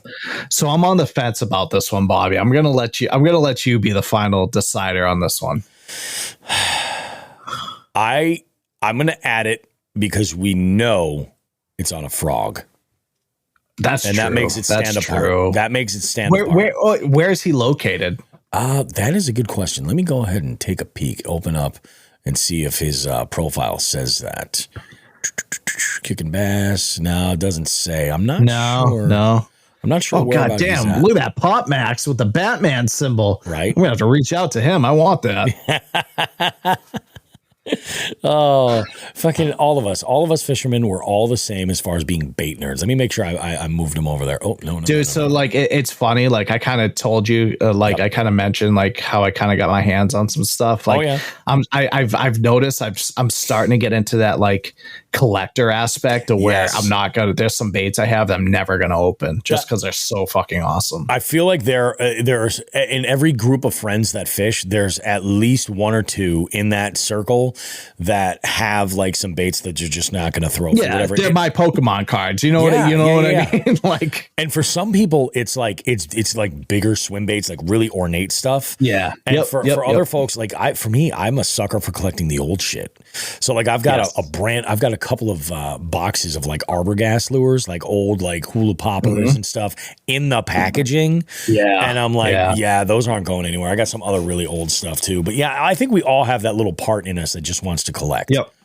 All right, let's see what we got next. Oh, this is our first brown trout right here. This is from Zack Attack. Little video.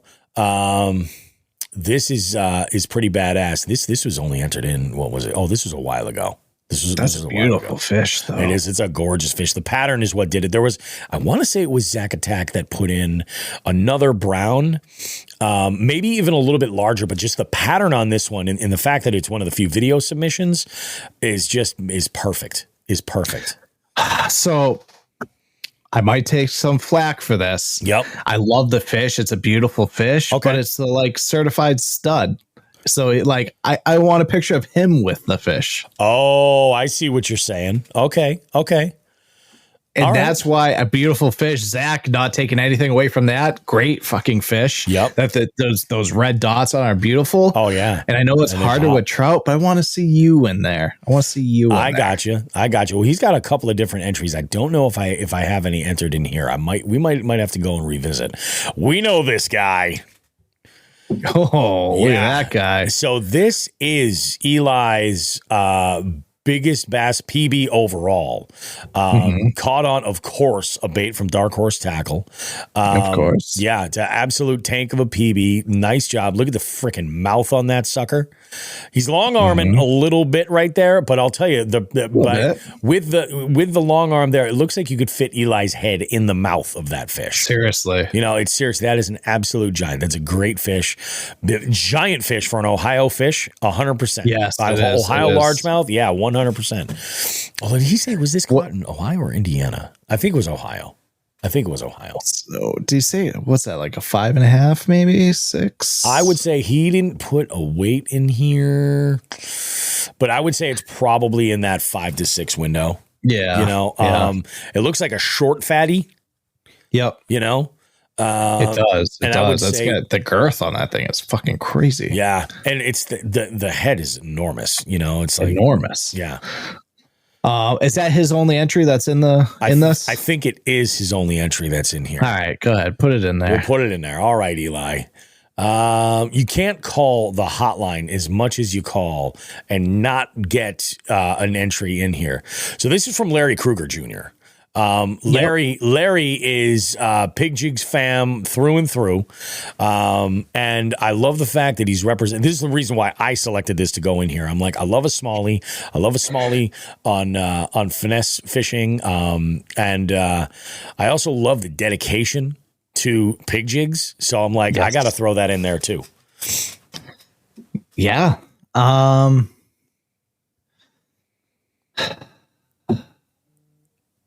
We've got, love it. We got a lot of friends in here. It's a great looking fish. I love the representation.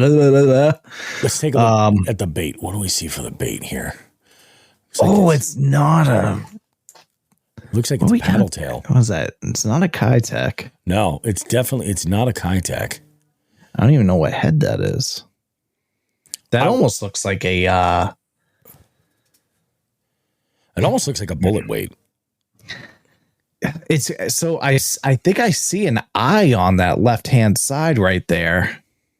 Maybe, possibly. Can you zoom in anymore? I think I might be able to. No, that's as far as I can get in there. I think I see an eye right there on the left. Yeah, you might be right. Yeah, so I don't think that's a Pig Jigs there, fam. You know what? I think, I see what you're saying. Right over here, right? Yes. Yep. Yeah. No, it's a swim bait head. Yeah, it is. I wonder what swim bait that is. It looks like he chopped the front off of it too. That's smart. I do that all the time. Oh yeah.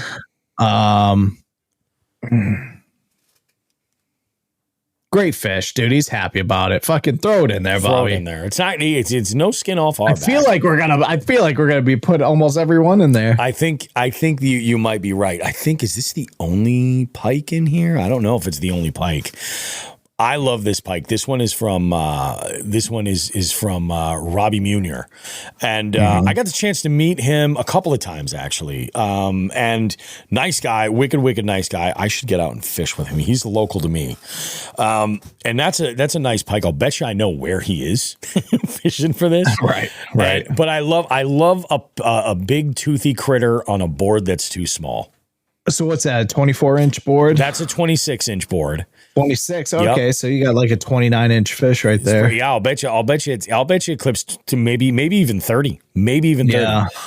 That's a good fish. We got the sugar-free Red Bull right there, I think. Looks like it. Yeah. Hopefully it's like a fucking nooner or something, like a high noon. Oh, yeah. Cool. I love it. It's a great fish. I just don't like that he's not in it with it. Gotcha. Okay. All right. Fair enough. We'll move on. Oh, we know this guy too. Look at this majestic bastard. What a time after that phone call to have to judge. Yeah, fuck right? You guys. Fuck you. Next. This is and this is actually, I think, the second international fish. Like the second, this is the second. The first bowfin. Is there only one? Oh, that's right. Yeah, the bowfin. Yeah. So, I mean, what do you think about this? First off, I love the fact that the hair is down, barefoot in the water, like this is like nature boy status. You know what I mean? It is. So here's why I like it, right? Here's why I like this photo. One, I'm not a river creek guy, Yeah. but I super appreciate it. Like just like that view with the bridge in the background on the rocks and everything. Like that's fucking dope. Like that's wicked cool. Decent fish. He's a real fucking asshole for calling us out. So that kind of takes points away. Hey, hoser.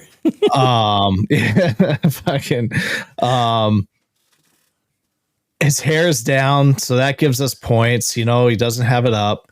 He doesn't have his glasses on, so I prefer him with his glasses. Send it. Let's put it in. He sends it. I just got a DM from Dan Griffin. He says, late entry, 9.4 pounds, central mass, largemouth. Unfortunately, I can't add it to the list right now because we're in the process of doing it, but I'm gonna keep it on hand. If we do this again, I'm gonna add it to the next list. I'm gonna put this he just texted me too. He's like, I got one in. I'm like, I had a feeling. That was from years ago, though. Oh, yeah. This is Jimmy. We fished with Jimmy at Camp Hookset. You remember that? Oh yeah. Yeah, we fished with Jimmy at Camp Hookset, James Murtha. And that's when I saw Starlink for the first time, and I thought we were getting invaded. Yes, that's right. Take cover. Oh my God. Dude, you know what? You know why I love this? I fucking I know the Hookset guys kind of got their own thing going on. I rocked a Hookset hoodie today. I miss the Hookset boys. I don't even want to talk about it. I just want to put it in. All right, let's do it. Done deal. We can do that. Let's move on. What do we got? Oh, here we go. Hell yeah. Nice. We got Brandon in the house here. Now, this is another one where this is one of the reasons why I added this, because Brandon put a bunch of them in here too, but I was like, this has got to be the one because, again, I think this is a baller move when you're like not on your home turf and you go out. Fuck yeah, dude. I was going to say, I was like, that ain't Jersey. Not many palm trees in Jersey. Right? That ain't New Jersey, man. But when you're like, oh, hell yeah, man, we caught him. This is great. Like, and I didn't realize this. We had Brandon on the show, 3 or 4 months ago. And I didn't realize he's only been fishing a year. That's fucking dope. He's dude. come a long fucking way. That's man. a cat, right? Yeah. Oh yeah. Yeah. Lipping it like a bass. I fucking love that. Absolutely fucking hardcore. That's great. Let's see. Which is the tail? It's probably a channel. I'll bet you it's a channel. Oh yeah. Tail's flapping. Yeah. Probably almost hit him right in the nuts. Probably.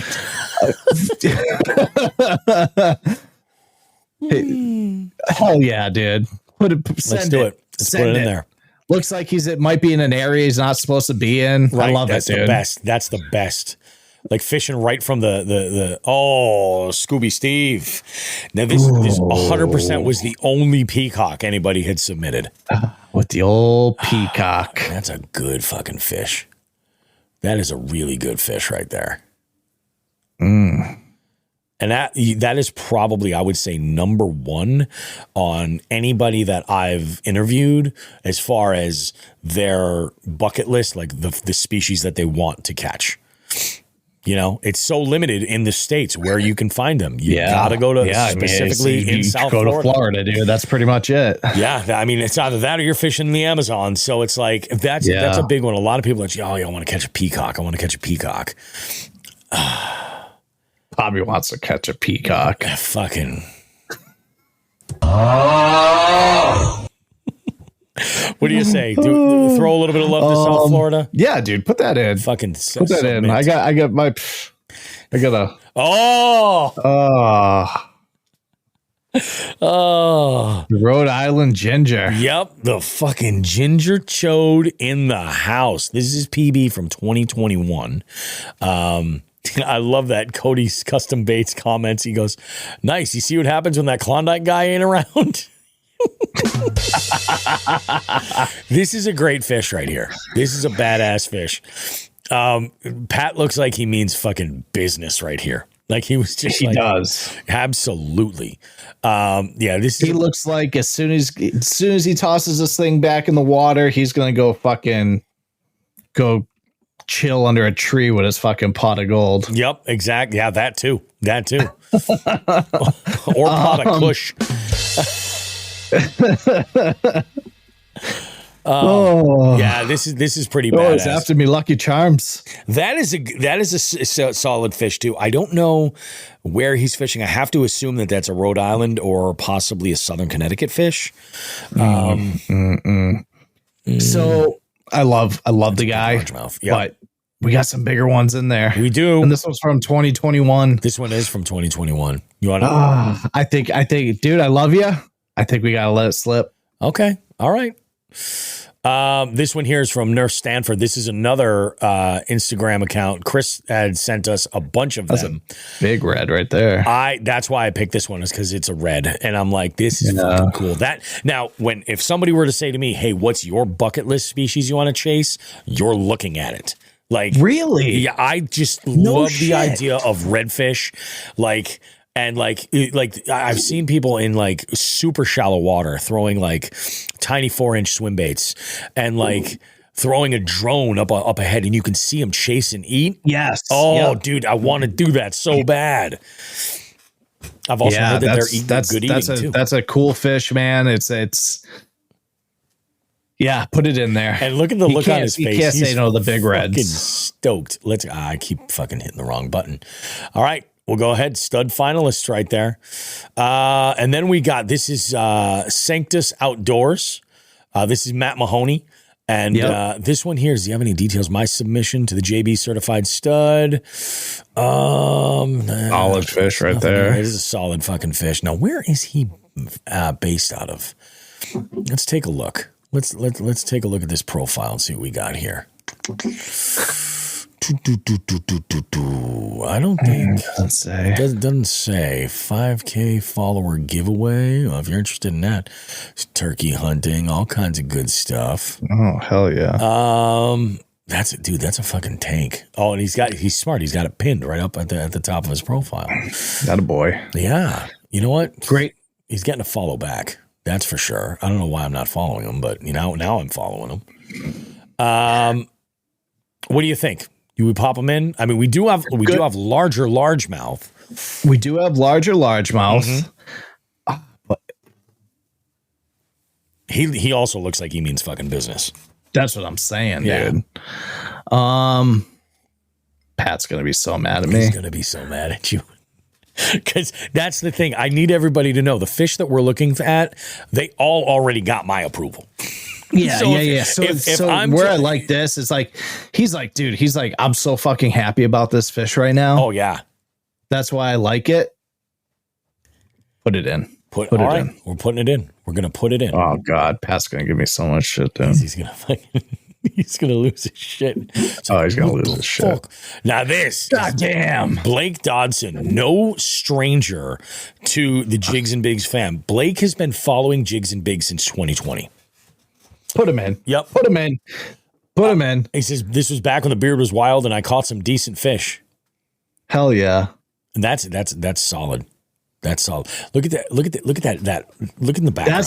That's what I'm looking at right now. Like, I'm wondering. So now I'm like, ooh, did he like frog through that? Did he punch it? Was he just like running the edge of it? Now I want to know. I want to know the deets on that. That is an absolute tank. Well, I'll tell you what. One of the things that crossed my mind was the idea of using the Facebook community to feature angler stories, like specifically, like submit a picture and a short description about that catch and do a highlight, like maybe once a month, something like that. Yeah, that's the thing. That's the first thing I was thinking. I was like punching. That was great because it's such a small amount right there that you could punch that very efficiently, Yeah. Oh yeah. And then you got this vertical structure over here. This is a sweet spot. I don't know where he's at, but it's freaking badass. All right. Let me just make sure I popped him. And yep, stud finalists. What do we got here? Oh, love the cast. Ryan Fisher. We got, this is, he submitted a couple of them. And this is the one that I had submitted. There was, this is his second submission. And this was caught on a finesse jig from a Dark Horse tackle box. This is, I don't know. Is this an Ohio fish? He's a Midwest guy. Yeah. He was with us in Columbus. Yep, he is. Look at the mouth on that fish, dude. Yeah, it's a beast. He's happy, dude. Yeah, put that in there. Pat is going to stab us. He's going to show. He's stab going us. to show I'm up so in a sorry, 300. Pat. You know what? I feel terrible. I'm gonna comp Pat a ticket to the show. 'Cause I feel bad. I feel terrible. Hangry Buddha, no stranger to the submissions. He put a couple of them in here. This is his PB Northern Pike. I'll bet you this is probably in that 28 to 30 inch window. That thing's got a big fucking head on it. It really that does. thing's got a bigger head than the last one. Yeah, I think that fish right there, depending on what happens throughout the rest of the year, that thing could carry some weight. That's Jeremiah Adele. Man, what do you say?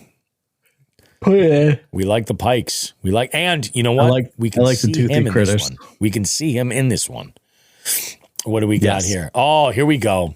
Whoa, 7 fish. That is a 0 guy too. This is Brandon Fondren, and he is out in, I want to say, like out west. Oh, that ain't the Berkshires. No. When I say out west, like I want to say he's like New Mexico, Arizona. Let's actually. Las Vegas. No, he's Nevada. Yeah, I don't know that's I don't know if that's some kind of a hybrid. It's gotta be, dude. It's the coolest looking pattern of anything. He said, pretty much non-existent thermocline is the ideal water condition in the desert. Got this girl on my Abu Garcia Fishing Veritas rod and Revo spinning reel. It's absolute beautiful fucking. In the desert, never knew. Oh, I gotta see what's he respond to. He's like, yeah. It is also LOL. That is the infamous Lake. Oh, that's Lake Mead. Oh, that's Mead. Yeah. Huh. Okay. That is, and that was the thing that got my attention right there because I believe he submitted a handful of others, but I was like, that pattern is wild. That is what I really want to know the story behind. Now I'm going to have to do some research about the Lake Mead bass. You know what? Because even the mouth on it, dude, it's not very big. I'm going to comment right here and ask him, like, what's the species? Because we can get some info. And who knows? He might. It's early there. We are judging the studs now. We'll see what happens. If I get a notification that pops up that he's so, what do you think with this? I mean, just for the pattern alone, that thing's I got to know more. Lake Mead. I mean, man, it's wild. There we go. Largemouth, pepperoni nips. That's topless Timmy Jakes doing what topless Timmy Jakes does best. Did we put the tarpon in? We put it in, right? No, we did not put the tarpon in because he didn't have his shirt on. I knew this was coming. Okay, gotta put this in. We gotta put it in. And I want to call attention to this. So Sean had commented on here. Look at his comment. Pizza emoji. I have fucking problems. I have problems. All right, so let's go ahead. We'll do this. Stud finalists. We'll pop that in here. Yeah. All right, so we're going to go back. We've gone through this. Oh, that's list. All of them, eh? That's all of them. We'll go back over to our saved and where is the certified studs? Where is it? Oh, I got to refresh this. That's why. Stud finalists. Boom. So your finalists as we have 3, 6, 9, 12, 15, 18. We got 21, 22.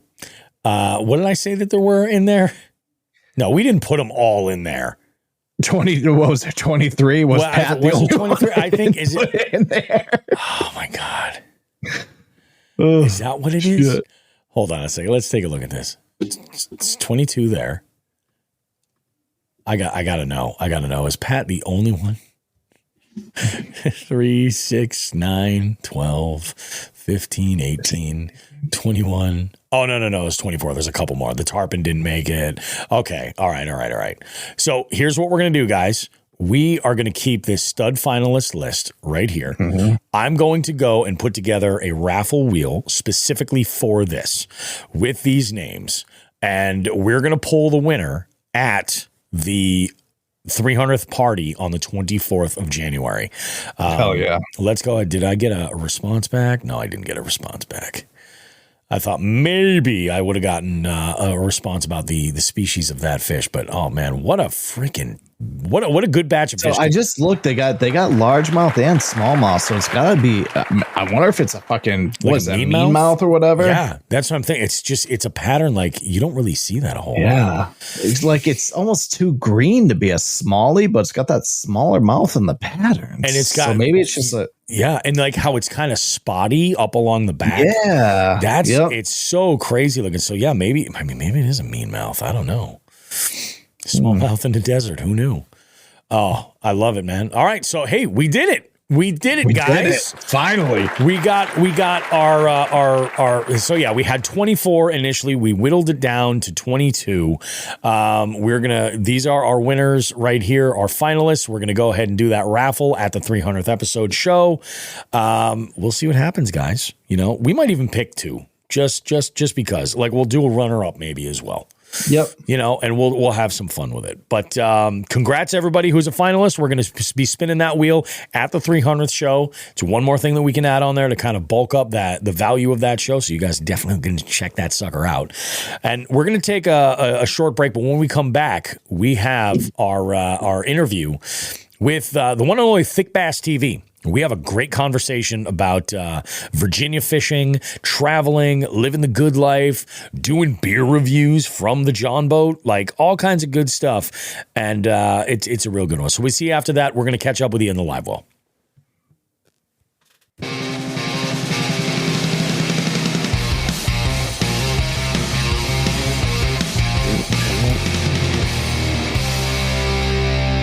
Alrighty, guys, it's Bobby Roast Beef, and we are back with another guest in the beef seat this week for an amazing interview. And before I introduce who this guest is, why don't we go ahead and take a look at the description, the intro on their Facebook page. Our guest is a Virginia-based outdoors media and clothing brand with a niche specifically in the classic American angling culture. And for what it's worth, I 100% think that this one individual embodies that to like the fullest. They say whether we're wetting a line on the John boat or traveling the country in the van, we live thick. And I'm talking about the one and only Thiccbass TV. How we doing, Eric? Fantastic, man. Fall, one of my favorite times of the year. It's hoodie season, time to put on something a little heavier, you know, drink a little bit of a heavier beer, bonfires, trolling for striper.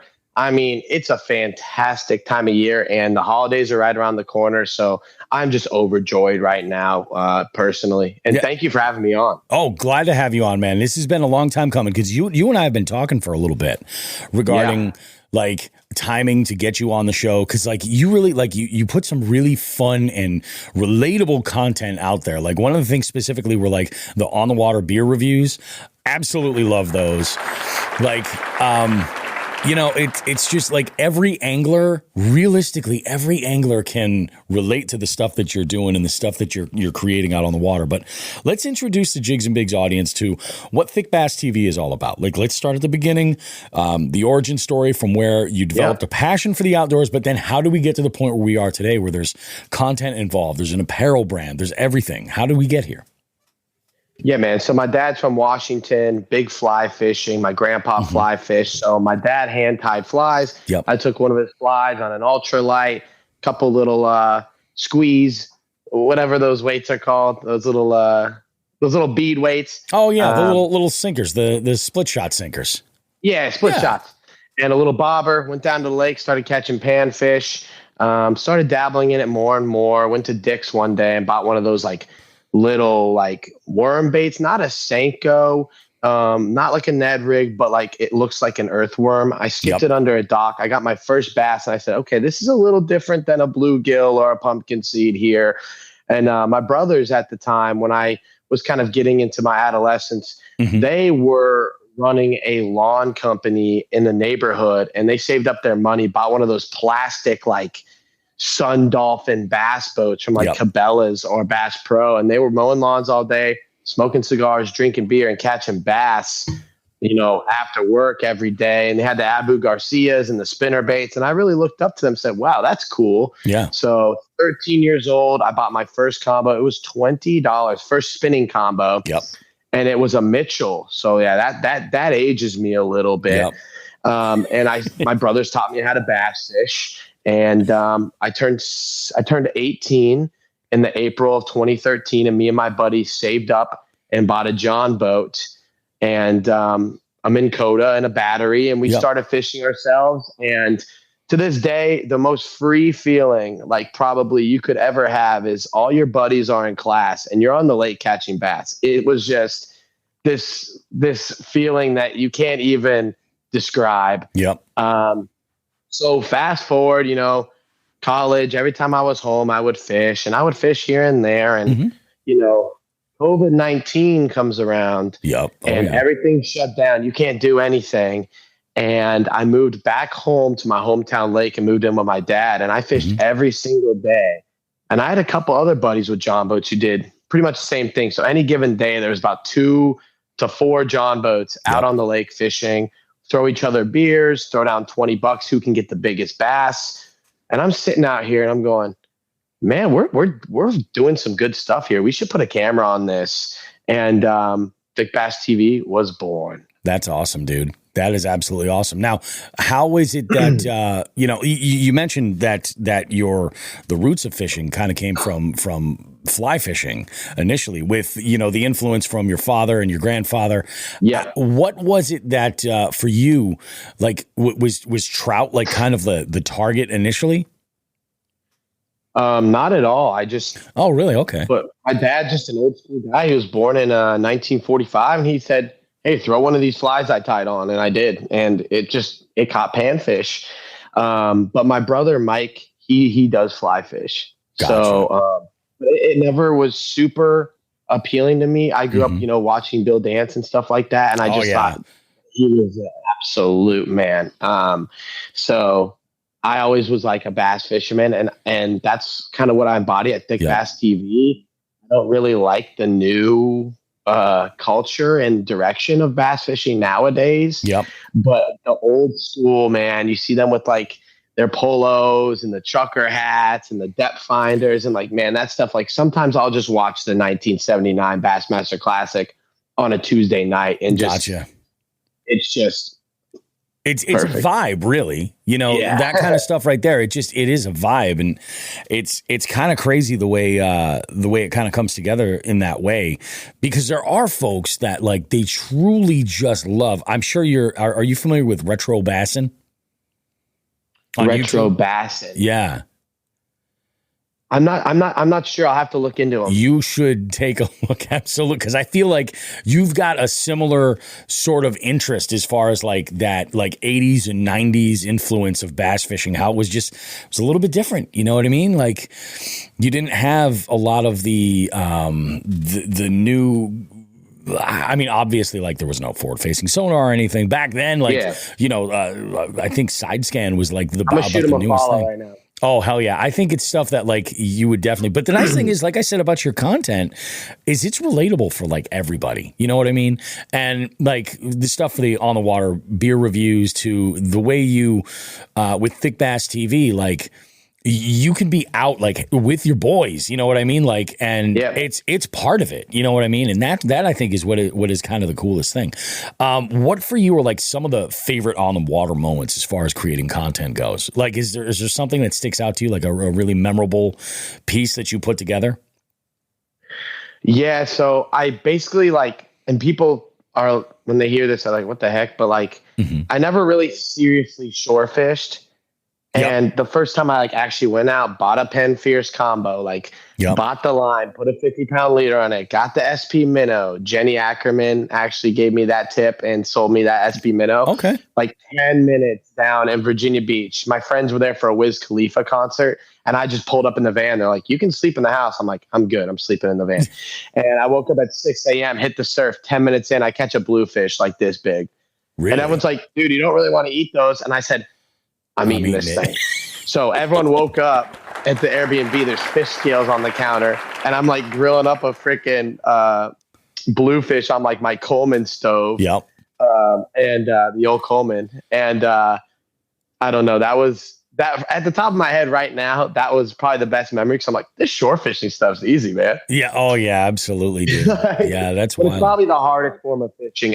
Because people don't realize it's grueling hitting the waves all day. Like, when you're surf casting like that, dude, it's a whole other animal. It really is. Especially with a Penn Fierce, man. These things are heavy, but they're bulletproof though. That's what you get with them. Yeah, exactly. And that's what you want, you know? They're heavy, but they're freaking bulletproof. They'll go forever. Oh, for sure, man. For sure.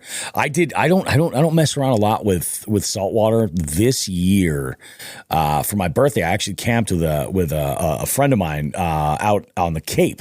And we did one day out looking for stripers, one day out looking for smallies. And we couldn't catch either day.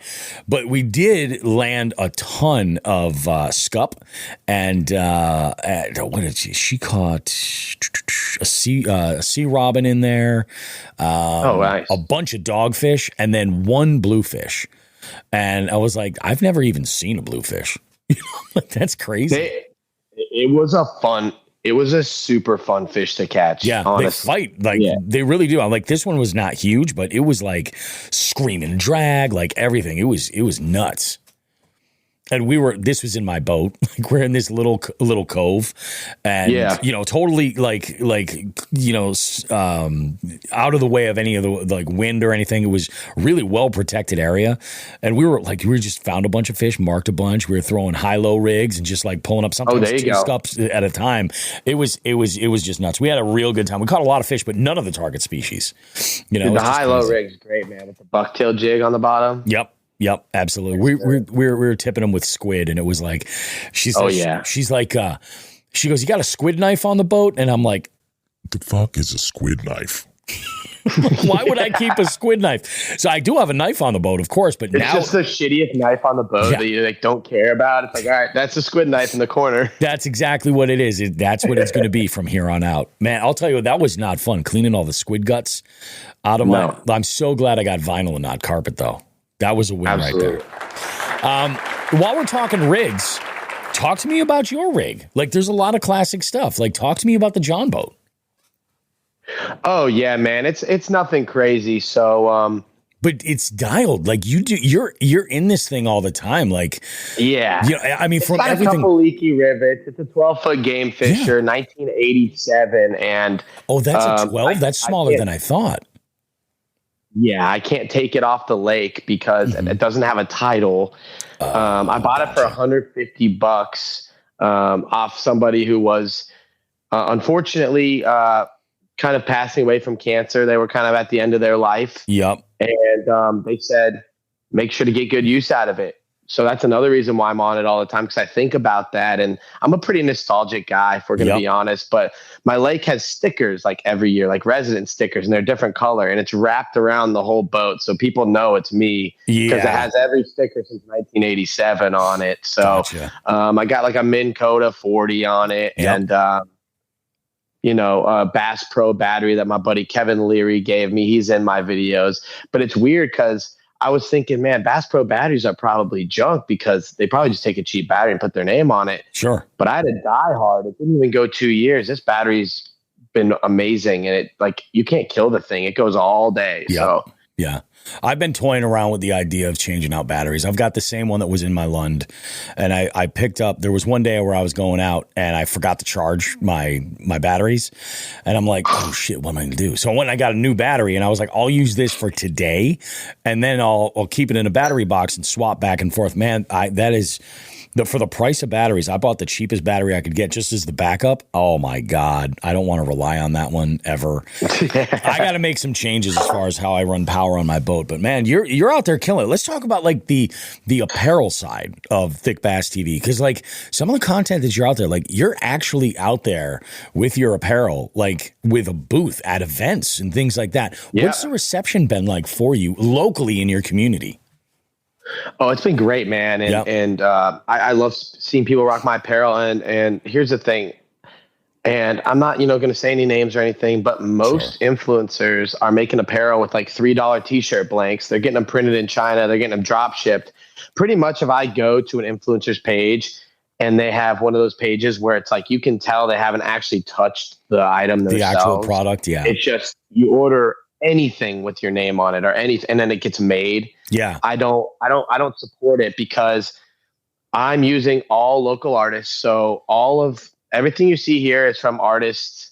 Well, this is a very basic one, but my more intricate art is from Richmond artists, my buddy Jared and Crud City in Richmond. And then I get all of my stuff printed back then in Richmond, but now in Clifton by my buddy at Sanders Screen Printing. Yep. So all my stuff is local art, locally printed, and it's stuff that I love. So when I went to Virginia Commonwealth University, I had a VCU crew neck, same one, champion. Yep. And it was my favorite crew neck I ever owned. And I said, okay, that's the crew neck I'm going to use. And I have 30 hats, and my favorite blank is the Richardson 112. So that's the hat I'm going to use. And for my, apparel. Definitely.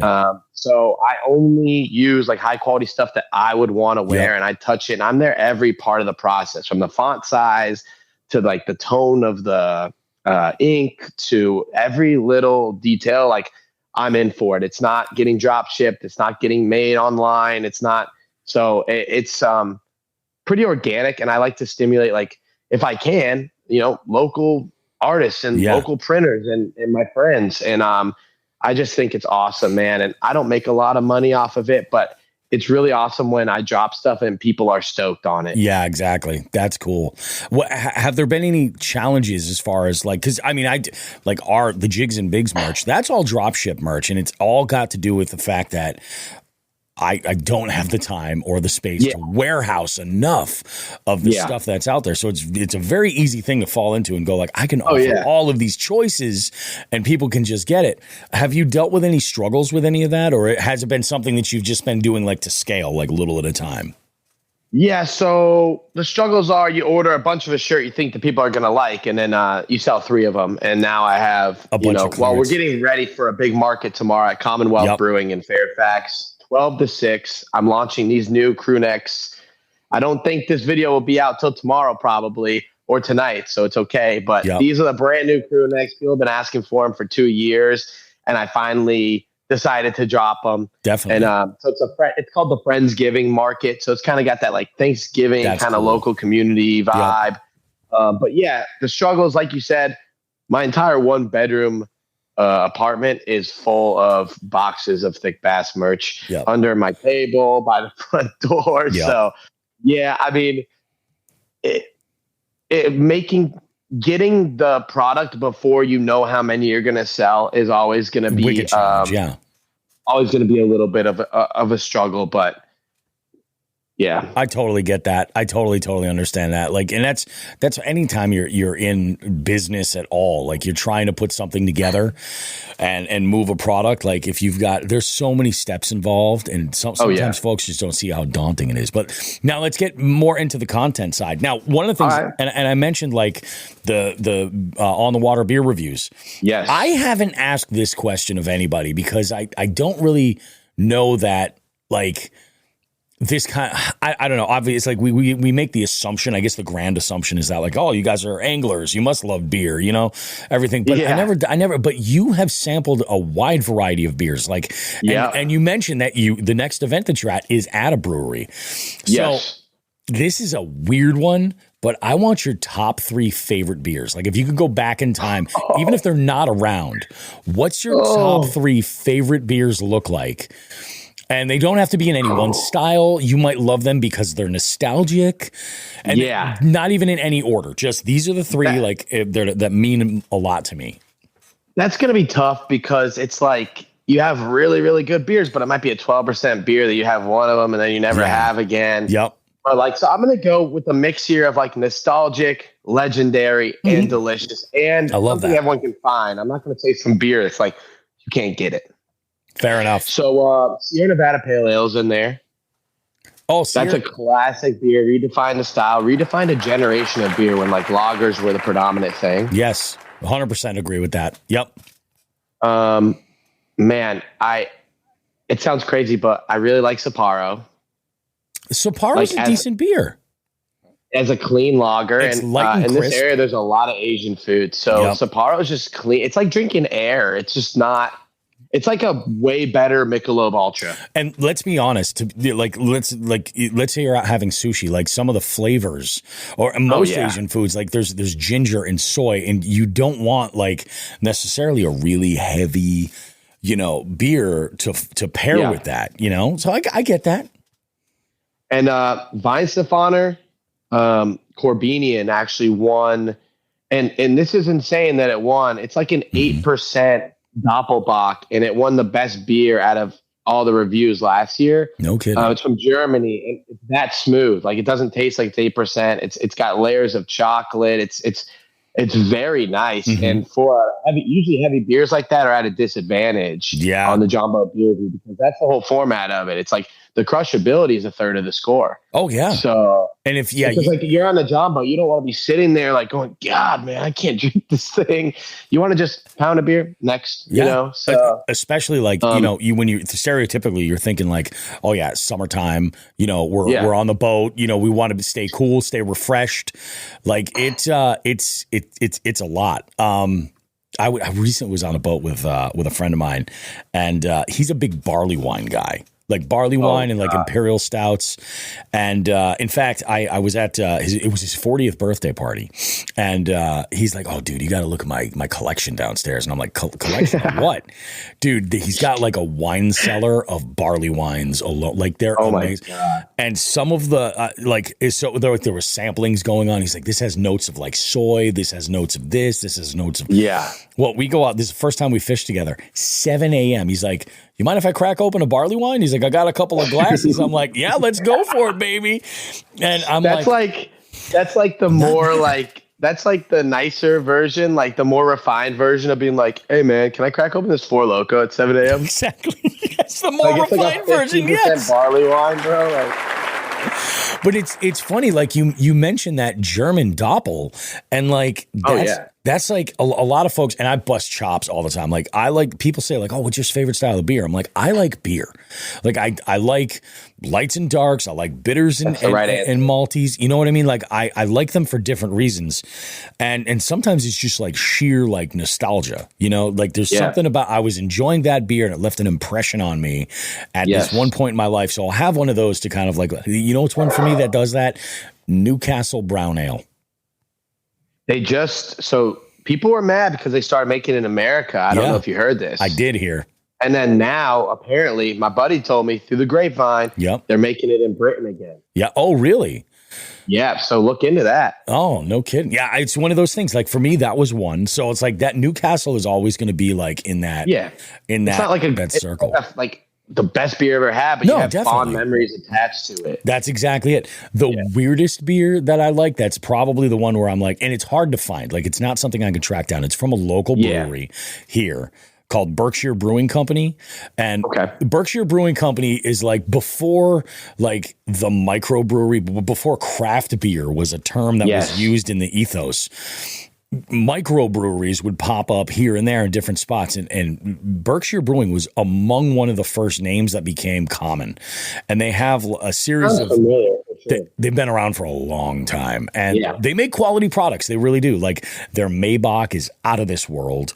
Nice. They have an IPA called Lost Sailor IPA that's absolutely delicious. They have a Coffee Men's Porter, Coffee House Porter, which is out of this world. It's made with locally roasted coffee as well. But the one that strikes me is just nuts, and it's a weird sort of like, I want to call it like, I almost maybe like a session version of one of their IPAs. It's called Jalapeno. And my co-host Joe and I have had conversations, and I was amazed that number one, he liked it, but number two, that he had even heard of it. So what it is it's basically like their is it the Incognito IPA that they have? I think that's what it's called. It's that IPA recipe, but what they do is they dump a bunch of pineapple in and a bunch of jalapeno. And it's people are like, oh, is it spicy? I'm like, it's not spicy. The jalapeno essence is like that fruity, like garden essence that you get. It's very, very weird, like almost like vegetal. It's crazy, but with the sweetness of the pineapple, it is just out of this world. And like crushability sounds like carnitas, man. Yeah. Oh my God. So sometimes I throw like a pork shoulder in the crock pot with some pineapple juice and some, jalapenos and stuff. Like I do that like once a year. Yeah, it's a home run. If I could, I'd do it once a month. You know what I mean? It's delicious. Yeah. And that's the other thing too. Your content's so relatable because like you like life. You know what I mean? Like that's your thing. I feel like you celebrate life more than anything because like you don't do anything like just for the sake of doing it. Like you're making stakes and you're sharing that experience and everything. And you're like, dude, yeah, that's awesome. Thank you so much, man. Like I really think Live Thick, like I say this all the time and it's so generic and cringy, but like it doesn't matter if you're on a yacht or a John boat. You can live thick. It's about taking the opportunity in front of you and making the most of it. Like and I say this all the time, but the definition of live thick, if anyone on the podcast, like what is live thick? Yeah. You're on the lake and it starts absolutely dumping, thunderstorming, and you go under a tree with your buddy and you say, you know what? Let's just crack a beer, relax. You're locked in. You're probably like popping a popper, like walking a spook, or like you were real locked in. And then now you're like, oh man, it's dumping. Like this sucks, right? Yep. Go under a tree, put on some music, crack a beer, and just hang out, talk.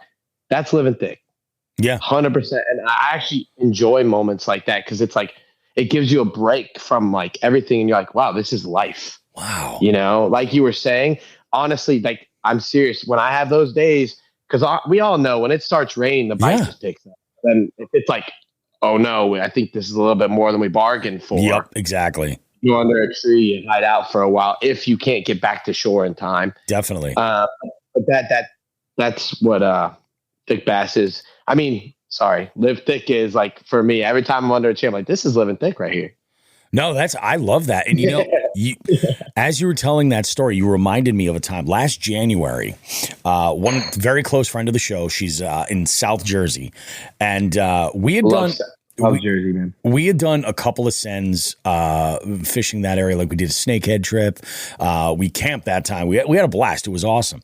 And again, like I'm up here in Massachusetts, man. It's only a matter of time. We're talking weeks before we're going to have at least skim ice. On most of the local waters. Like it's not going to be long. So like I said, I keep the boat packed up. I get ready to go. Like it's not winterized. It's not stowed away. It's just covered and, ready for the road. Last January, I made plans with her. I was like, let's go and we'll do like a 2-day camp, a nice long weekend. I'm like, I'll take the boat down and we'll find, I was like, it doesn't freeze down where you are, right? She's like, no. She's like, we have open water all the time. Yeah. Wow. I got all the way down there, right? And every body of water that we tried to access was frozen. And I'm like, oh my God. Okay. All right. I was like, and we were busting chops obviously about it, but I'm like, we're going to have a great time camping. It's going to be good regardless. So the first night, the first day we had bounced around to a couple of areas that we planned on fishing. Everything's frozen. We're like, okay, we're going to have to reconvene. We decided we would try the Delaware River. and we got some info, and even the river, like there were just ice floes that were like piled up on the ramp. Like there was no launching. And I'm like, are you kidding me, man? Like, how is this going to work? We got zero fishing done, but I'll tell you what, thinking about what you were just talking about, we were living thick because we went and we made the best of it. We had amazing meals in the woods. Yep. We shared amazing stories. We both we worked on content. In fact, there's a full episode of that podcast. Joe Cermelli from Cut and Retie had given me a recommendation, and we actually recorded the podcast in the bar of the restaurant that he recommended. And dude, awesome, it was out of this world. Like if you like the Pinelands area of Jersey, oh dude, don't get me started. It's beautiful. I love it. Yeah, I love it, man. It's nuts. Barnegat Bay is my bread and butter, dude. Yeah. Oh yeah. No, it was just one of those, and I love that. You can definitely apply that to so many different facets in life. Like it's living. It's absolutely. Dude, that's the thing, man. Like I feel like in the world we live in today, people just they bitch too much, and really life isn't that bad, and you can make the most out of every situation. No, definitely. It's like you have a choice. Obviously, there are important things in life that you have to, tend to or pay attention to. But at the end of the day, you're not even promised tomorrow, man. So why suffer today if you can make your day a little bit better? You know what I mean? Dude, that's another reason why I'm not a huge fan of the modern day bass fishing kind of industry and vibe, is because it's you spend all this money on the boat, 27 rods and all this electrics, and it's if you don't go out and catch a big fish, you're pissed off at that point because you just invested hundreds of thousands of dollars into this.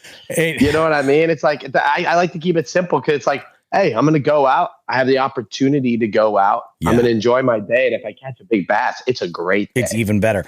And I agree with you. I think that's the whole thing. It's funny, myself and Joe, my co-host, we fish. We're very different anglers. Even if you can look at our boats and they're I bought my boat as a project. I bought my boat brand new, but I bought the hull and the outboard brand new so that I had something rock solid. What brand of boat is it? I bought a Lund. Okay. Yeah. Oh yeah, you told me. Dude, those are good boats. I love the thing. I've had this in so many different types of bodies of water, and it is I love it. And it's small enough of a platform I can put it almost anywhere, but it's large enough that on really calm days, I could take it in the Great Lakes. I was up at St. Lawrence recently, and we were, the day that we were closer to Lake Ontario, it was just blowing too much to go in there. But I was on a slick, calm day, I'd have no problem bringing my boat in there. So it was a little bit reminiscent of the Edmund Fitzgerald, you could say. Yeah, and what's funny, man? You mentioned that. We have an FTG segment this week where we got called out for not mentioning the Edmund Fitzgerald when last week's episode dropped on that day. Oh my, that's tough. Epic fail on Jason Biggs' part.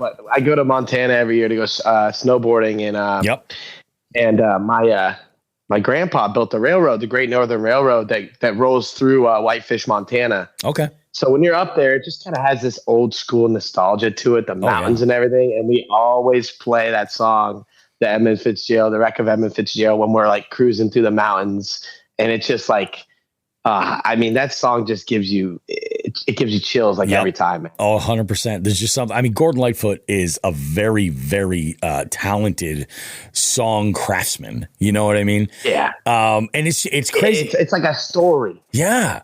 And it's an epic. I remember before we even got that call about that FTG, I was hosting trivia that night. Before I edited the show and posted it, I was hosting trivia, and we had a team that called themselves, their team name was referencing the Edmund Fitzgerald, and I had to play it at the end of the night. They didn't win, but they did pretty well. And it was the bartender's boyfriend was the team captain, and she was my boyfriend is so annoying. She's all I hear about all November is the Edmund Fitzgerald. I'm how could you not? How could you not? But that's us as New Englanders. I got called out in this FTG as being not only did we drop the show, not mention it, but I was talking with Caleb Wistad, Hooked Up Wisconsin, and I was I kind of feel I'm a displaced Midwest angler. What a degenerate, man. I was like, I got the call and I was like, came in from one of our Canadian listeners too. There you go. What a hoser. There you go. Now, my dad was born in Canada. I have a ton of family out there too in Calgary. Yeah. They're all Flames fans. And every time I bet on the Flames, they lose. So there's that. It is, absolutely. So let's talk a little bit you love to live life. You mentioned a couple of trips that you've gone already. Have there been any specific places around the country that either you've fished and you've loved the experience and you want to go back, or like some places that are on the bucket list where you're like, yeah, I'm taking the van out here and we're sending it? Dude, so I'll tell you, the place I went that was the most like, what the hell is going on? Mm-hmm. This is like Gotham City, was Houston, Texas. Houston, really? Okay. We were fishing those the sewer drains, or not really the sewer. You know what I'm talking about? Yeah. They call it something there. God, I'm so not a Texan. They call it the bayou, neither, dude. The bayou. Oh, okay. All right. And there's like alligator gar in there. And I'm like, what the hell? There's like a shopping cart over there. And I'm serious. You can look at my content. There's like shopping carts piled up. And I didn't bring any of my rods to Texas. And I catch this sucklid fish or cichlid or whatever. And it's got like this big head that goes down. And I'm like, what is this thing? And then I see in the corner of my eye, like a 5-pound bass over by this like freaking like bed of shopping carts. And a brush pile of shopping carts, if you will. And I throw my buddy's little teeny popper, Rebel Pop R, on a medium light with like 6-pound test at it. And I fight it and it breaks me off on a shopping cart. And I go, that's Houston fishing for you. That's if there's nothing that the Jigs and Bigs listener should take away from this episode, it is definitely Houston, Texas is on that shopping cart pattern. Dude, inner city like that's like that, and my friends are skaters, so like they like that kind of street skateboarding style of fishing. But I also fished with Texas Outdoor Dad. He used to have a different name, and we pond hopped around his neighborhood on his golf cart that was like tricked out with lights and awesome. Speakers. I go, this is Texas. And then I also fished with your mom's favorite angler. He used to have a different name too, but we went out to this lake like an hour outside of Houston, and there's like oil rigs in the background, and there was like 100 bass boats there. And he goes, this is Texas fishing. And I go, holy moly. It's a way of life. It's totally different. Like it's crazy. Oh, they like look up to like the professional anglers as like really their heroes and stuff out there. Like it's like a whole nother, everything's bigger in Texas. You can literally own I feel like you can own like a tiger out there. You probably could get away. I'll bet you definitely could in West Texas. I don't know how well a tiger would do out there, but I mean, you could do some. And I rented this bright blue Mustang convertible. Yep. Every single place I went, liquor store, restaurant, they were like, that's going to get stolen. It's like in Houston? In Houston, in Houston, I could definitely. I was staying in the Heights. That's a nice area. So that's good. Shout out Kevin and Mitch. Thanks for having me. Oh, man, that's freaking awesome, dude. But no, Houston was the most obscure fishing trip I ever had. Yep. But it was an absolute blast. I was so out of my element. I was like, this is insane. Golf cart fishing, like oil rigs in the background, fishing a bayou. There's an alligator gar like in the ditch. Like, how does that even get there? You know where I think you 100% should head out? I think you would love it. Chickamauga. I think you would 100% love it. Chickamauga. Go out and have you fished with a guide before?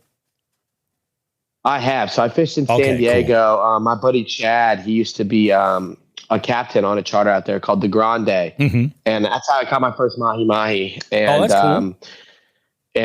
So I'm used to like that kind of fishing. Sure. But what kind of guide are you referring to here? So I'm talking about like just when you book a guide, a professional who's got experience in an area and can. Well, what kind of fishing are you talking about? At Chick, we're primarily talking like bass fishing for the most part. Though I'm sure you could find like catfishing guides and stuff. Yeah, all different types. But there's a guy that's out there. His name's Caleb Bell, and I can't recommend him enough. Wow, that name sounds so familiar. He just broke the state record Tennessee spotted bass. Oh wow. Yeah. He's Those things fight, dude. Yeah. Oh, yeah, for sure. And like I had done a trip out there. It was Alex Rudd that actually had put me in contact with Caleb. He shared his awesome story, but he's a great guy. We have a real good time, but he's got a ton of experience. And the thing is, like, it's tough. You talk with fishermen about, oh yeah, have you done a trip? Have you gone out with a guide? And some people are like, that's not my thing. You know what I mean? Yeah. Like, it's too much of a hit to be like, I'm going to go and, go with a guide on this time. And I tell people all the time, it's not like that. Yeah, like, I caught my PB, but he helped me. So it yeah. And what I do is I tell people, I go, if you're going to a destination body of water, especially something really large, don't be afraid to, capitalize on the fact that you're visiting there. You've only got a limited amount of time. Like, yes, it's nice to drop your boat. Like I've done like with St. Clair and St. Lawrence River. Like I brought my boat to these spots, and I dragged my kayak up to like Moosehead Lake and stuff, but I don't know a damn thing about there. So my expectations are way, way different. You know what I mean? Oh yeah. It's like, am I even necessarily going to find fish? The experience is the whole experience. I mean, that's like that with any kind of trip. But when you go with a guide, you're at least, number one, you don't have to travel with a bunch of gear and all that stuff. Yes. So like you've got access to that, which is very helpful. You've got a lot more experience where they're going to know exactly what's going on. Now, I will say this. So the reason why I think you would love this, it's twofold. Caleb's amazing. Our time fishing on the water was great. We arrived in Tennessee and we got it was like there were tornado warnings. Like I think it rained like 1.5 inches, 2 inches in like 45 minutes. It was stupid. And barometric pressure, baby. Dude, it messed everything up. Now that day, right before the storm, he was out with a client that put an 8-pounder in the boat, I want to say. Oh, wow. Great fish, and I'm like, oh man, this could be amazing. But then this storm rolls through and I'm like, all right, maybe it's not going to be so amazing because it's post-flood. They're going to and they would eat. But you just had to throw something and smack them right in the face. And we caught a bunch of kind of like nibblers is what we call them. Like nothing great. We caught a bunch of fish. Hate that, dude. But I mean, also like the expectations were, but Caleb busted his ass to get us around here. He introduced me to some significant like finesse techniques using some stuff that's like, it's knowledge that I use now. Like when I fish tournaments and things like that, like I bring that into the mix. Yeah, my problem with that stuff is like, dude, it sounds so stupid, but like I have too much pride to throw like a freaking drop shot or a Ned rig. And I know that sounds so dumb, and I would catch way more fish if I did, but like I'm just like, I'm not throwing that shit. But at the same time, like if that kind of fishing is not like something that you want to do, you're never going to catch fish on it anyway. You know what I mean? Yeah. Like you're not going to. So it's like you gotta throw what you love. The most finesse I'll go is like Carolina rig or like a fluke. Yep. Well, so I'll with this Chickamauga trip, if you do it, let's say you do it, you got to stay at a place called Talkin' Tackle. Okay. You can stay there? Talkin' Tackle is a tackle shop that has 3 or 4 rooms that are available for rent on like Airbnb and Vrbo, and it's a great spot to stay. Like they're in a really decent location. Like if you're going down there with your boat, there's boat parking and stuff. Like it's really great. The thing is, this shop is so damn good, man.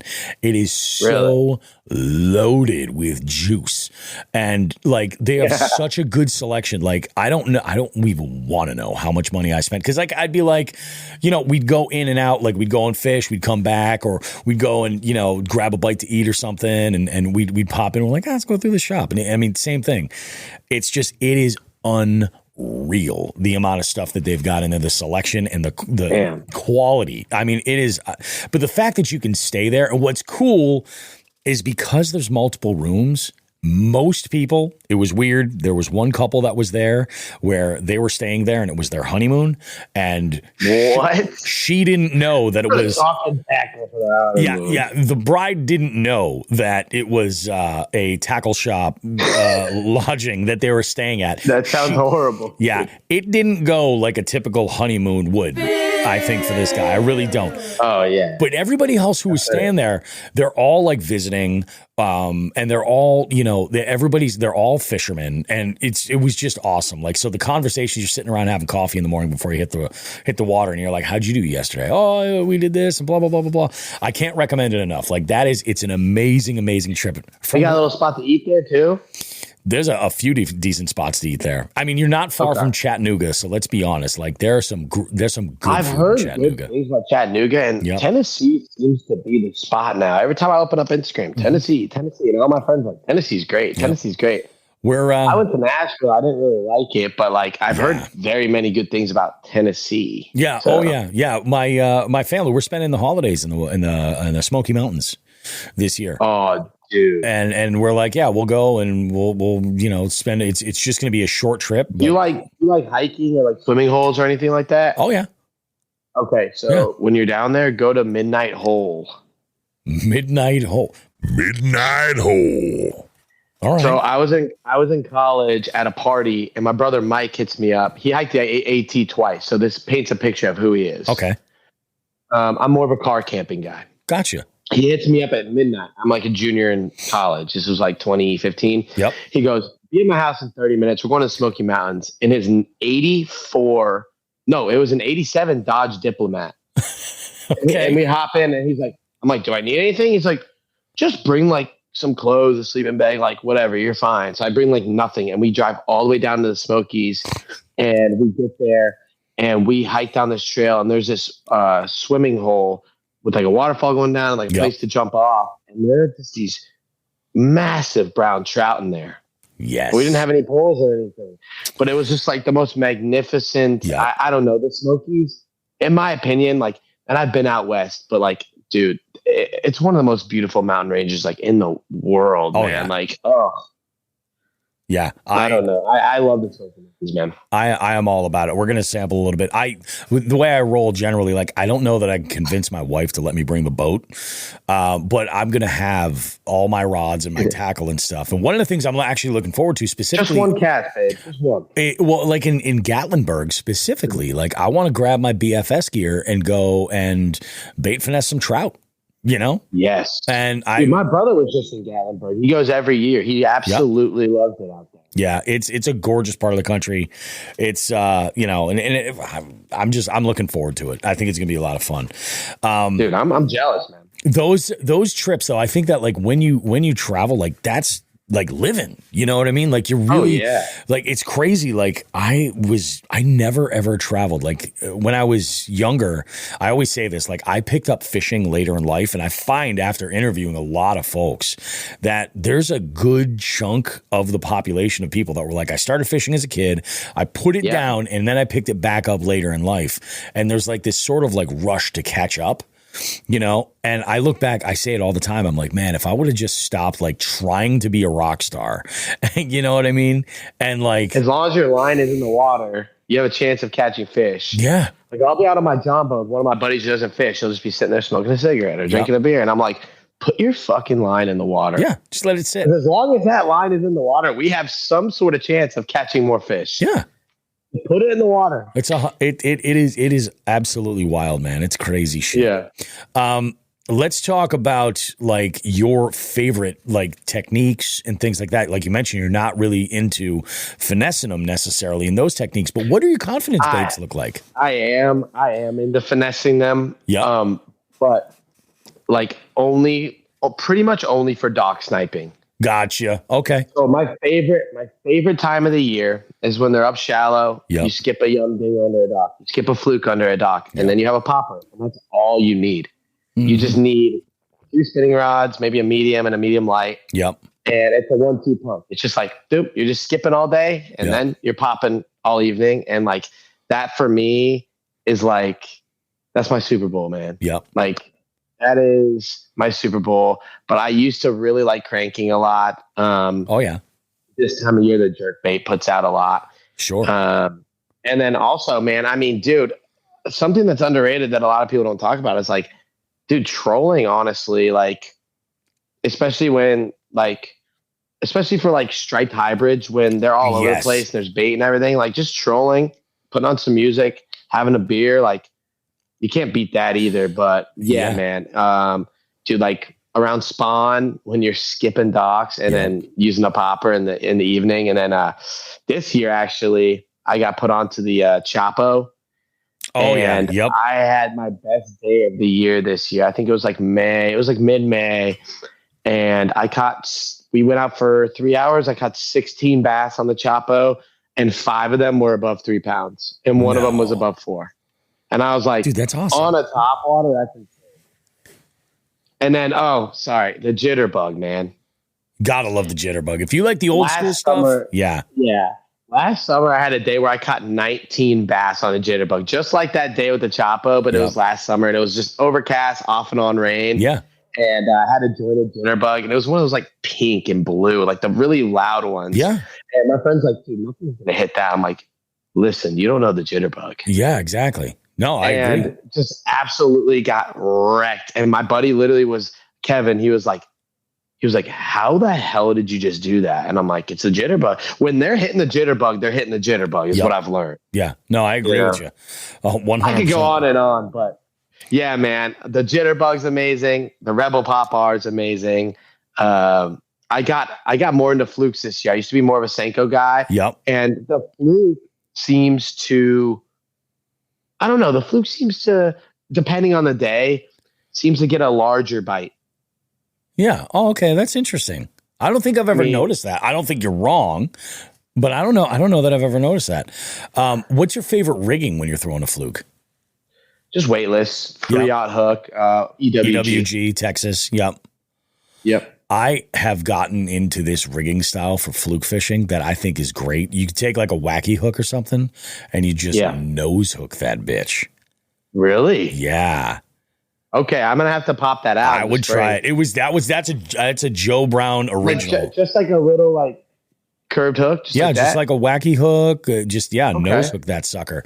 Pop that bitch in there and just give it a couple of twitches. Boom, boom. You can fool around with like the hook that you're using or something. But I had a lot of luck on the Nako last year too, because I was like, man, a lot of the times you're sitting there and you're waiting for the wacky to sink, and you're like, all right. Yep. But the Nako just goes down. And I caught some quality bass on the Nako last year. Oh, yeah. My biggest bass were on the Nako last year. So. Oh, really? Yeah. That's not bad. What's your PB like? 5.5. 5.5? Nice, dude. That's a solid. That's a rock solid fish.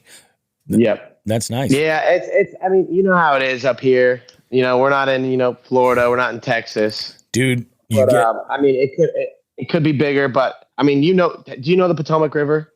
I don't know well, but I'm familiar. Beyond just the Potomac, like where I live at least, is like right by DC. Yep. Bass fishing up here is pretty dang hard.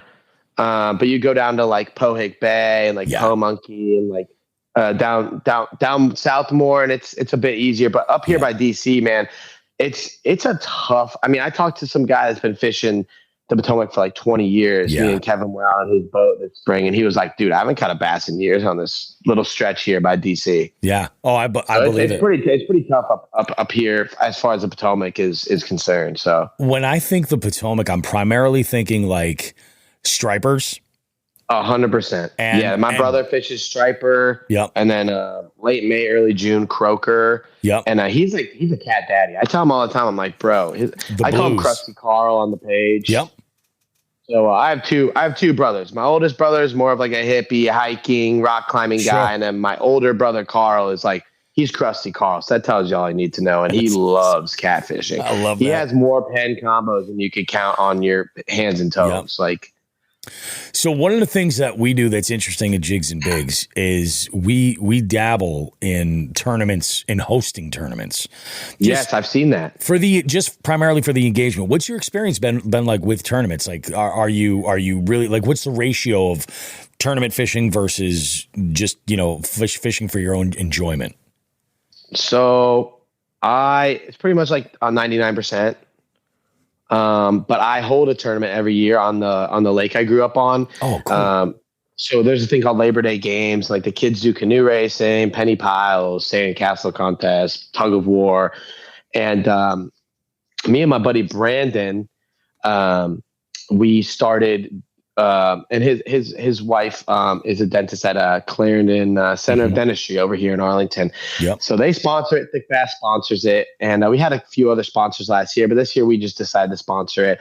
And we do a tournament with 3 different age groups. You have like 16 and up, and then like 12 to like 15, and then you have like the kids like under 12. Yep.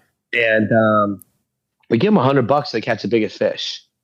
And we give them Thiccbass stuff, and we buy lures, and we made custom hats last year. So we do that every year, and that's awesome, man. It's so cool to see like the kids like get excited about fishing. Yeah. And we don't even make it like super specific. You can fish off a canoe, a dock, whatever. See, that's how and we you are. Just send your pick in by a certain time. I mean, we go to Brandon's house, crack a couple beers, we look at the photos, and it's a really good time. And it's honestly like, the biggest thing about it that I like is community engagement. That's 100% it, man. I think that's the best thing about fishing, about the fishing like universe is the community is fantastic. That is exactly why I do what I do. I think we've kind of gotten further away from that. Like, definitely, I miss the days where it's like an old man would be like, well, back in my day, you throw this white rooster tail around like this time of year at this place, and it's the best. And you're like, all right, that dude told me that. Like, I have to do it now. I'm going to fishing hell. Mm-hmm. And then you go and it works. It's like the stories and like the lore and the legends. Like, that's kind of like what I think makes fishing so cool. I think, the technology is great, but it shouldn't be the main aspect of fishing. It should be more about tradition and the feel and the community. Yeah, so, I agree with you, man. 100%. It's nuts. Like when it comes to tournaments, I'm not an over, I guess I am a competitive person, but at the same time, like I specifically don't put like effort into tournaments because I don't want that competition to ruin my experience. You know what I'm saying? Exactly. Yeah. If you care too much and you get all bent out of shape, then you're like, okay, I'm fishing for fun right now. Like, why is this not fun? That's exactly it. There was, Joe shared this story one time where he was in a tournament, and I guess like his wife had called him or something, and she's like, how's it going? He's like, man, it's just, I'm having a hard time getting a bite, blah, blah, blah, blah. I'm thinking about just calling it, man. This is just, and she's like, you're fishing. Like, you're complaining right now about fishing. And he was like, yeah, you know what? You're right. I am. I'm complaining about fishing. What the hell am I talking? And it's like, I feel like I understand, like there are some folks that they have a competitive background and they're like, I want to use this as a way to gauge my ability overall to know like how good am I at this? You know what I mean? And which is all well and good, but that's why we run the tournaments the way that we do. Now, we offer a little slice of everything, but it's all inclusive. Like you could do the scavenger hunt tournament where it's all like multi-species stuff. And that's what I was getting at. I was like, I got to come down because I don't have blue cats here. So I got to come down and fish the Potomac. And we have too many blue cats. I know. Like I've heard that's a problem. You could go right here. You could go right here by Reagan National Airport, and you could throw a freaking gizzard or whatever the hell you want. You can catch a big ass one. And that's what I'm going to do this winter. I've been meaning to do this. This kid in Alexandria followed me. He's been like, we got to go catfishing. He shows me these pictures of these big fish. And I'm like, dude, I got to do that one of these winter days. Like I have to. I think you and I need to plan it because you said you like truck camping. I love it. I have a truck bed tent for my Tacoma, and I also have a van that I'm sure you've seen it. Oh yeah.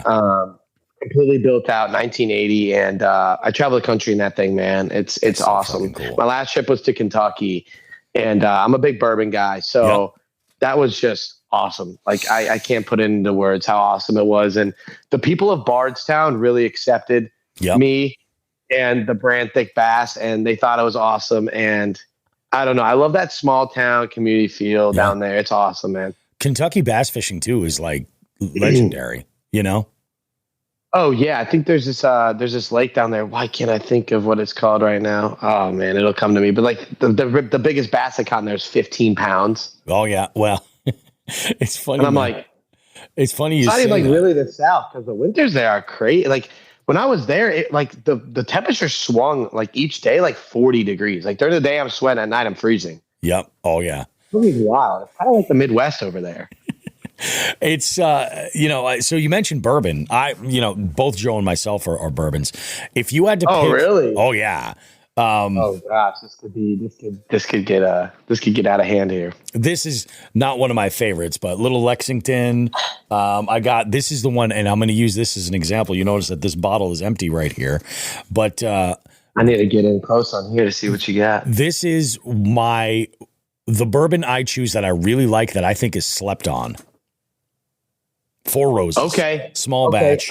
Yep. I'll show you the one I think is most slept on in the game. I think that's exactly what my question was. I was like, I'm curious what you think, because I'm surprised. You mentioned Buffalo Trace or something, and people are just like, oh yeah, dude, that's a good wild turkey. That's Wild Turkey Rare Breed, signed by Jimmy Russell, man, when I was down there. Oh my God. That's sealed, right? You don't have to open it yet? Nope. Yeah, that's badass. And I have a private selection from it too. It's a barrel he picked, and the private selections are like the best of the best. So I think they're discontinuing either the private sorry. That's all good. Either the private selection or the Kentucky Spirits. They're pretty much the same thing, but this is a hand-picked barrel from Jimmy Russell right here. Oh my God. Signed by him. That's fucking cool, dude. It's a Camp Nelson too. That's cool, man. Yeah. I'm not trying to flex, but like, dude, I'm a huge Wild Turkey fan. I go to Wild Turkey. Who's sitting there? Jimmy Russell, like one of the most legendary. Yeah. It's for the people listening. This guy's worked at Wild Turkey for 70 years. Yeah. A whole life nearly. Floors, now he's the master distiller, and he invented Rare Breed. He popularized 101. He created Russell's. He's an absolute just legend in the bourbon world. I think Russell's is another one that like a lot of people sleep on. You know? Dude, it's fantastic. But like I'm not picky. I appreciate all of these whiskeys. Like I'm a big Woodford Reserve fan, I think it's fantastic. Eagle Double Rare. O's, hard to beat. Yeah. Yeah. Hard to beat. I don't like the regular stuff at all, actually. Like I actually hate the regular stuff, but like double oaked is like, oh my God. Yeah. It's like heavenly. It's a whole other beast, man. It's awesome. Yeah. Dude, you don't even want to see what's in that bourbon cabinet right there. I believe, dude. You got Stag in there, like 3 different old Bookers, like H. Taylor, Sweet Wheat, Peerless Double Oaks. Yep. I'm a big 17. Okay. Number, I'll give a little asterisks here. Okay. 1792.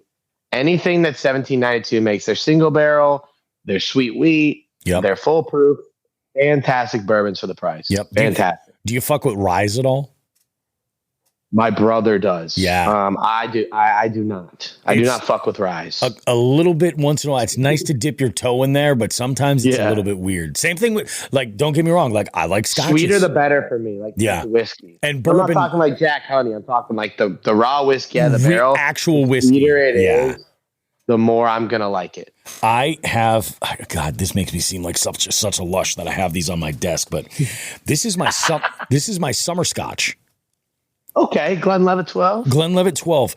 It's light. It is, and it's got like a beachy sort of vibe.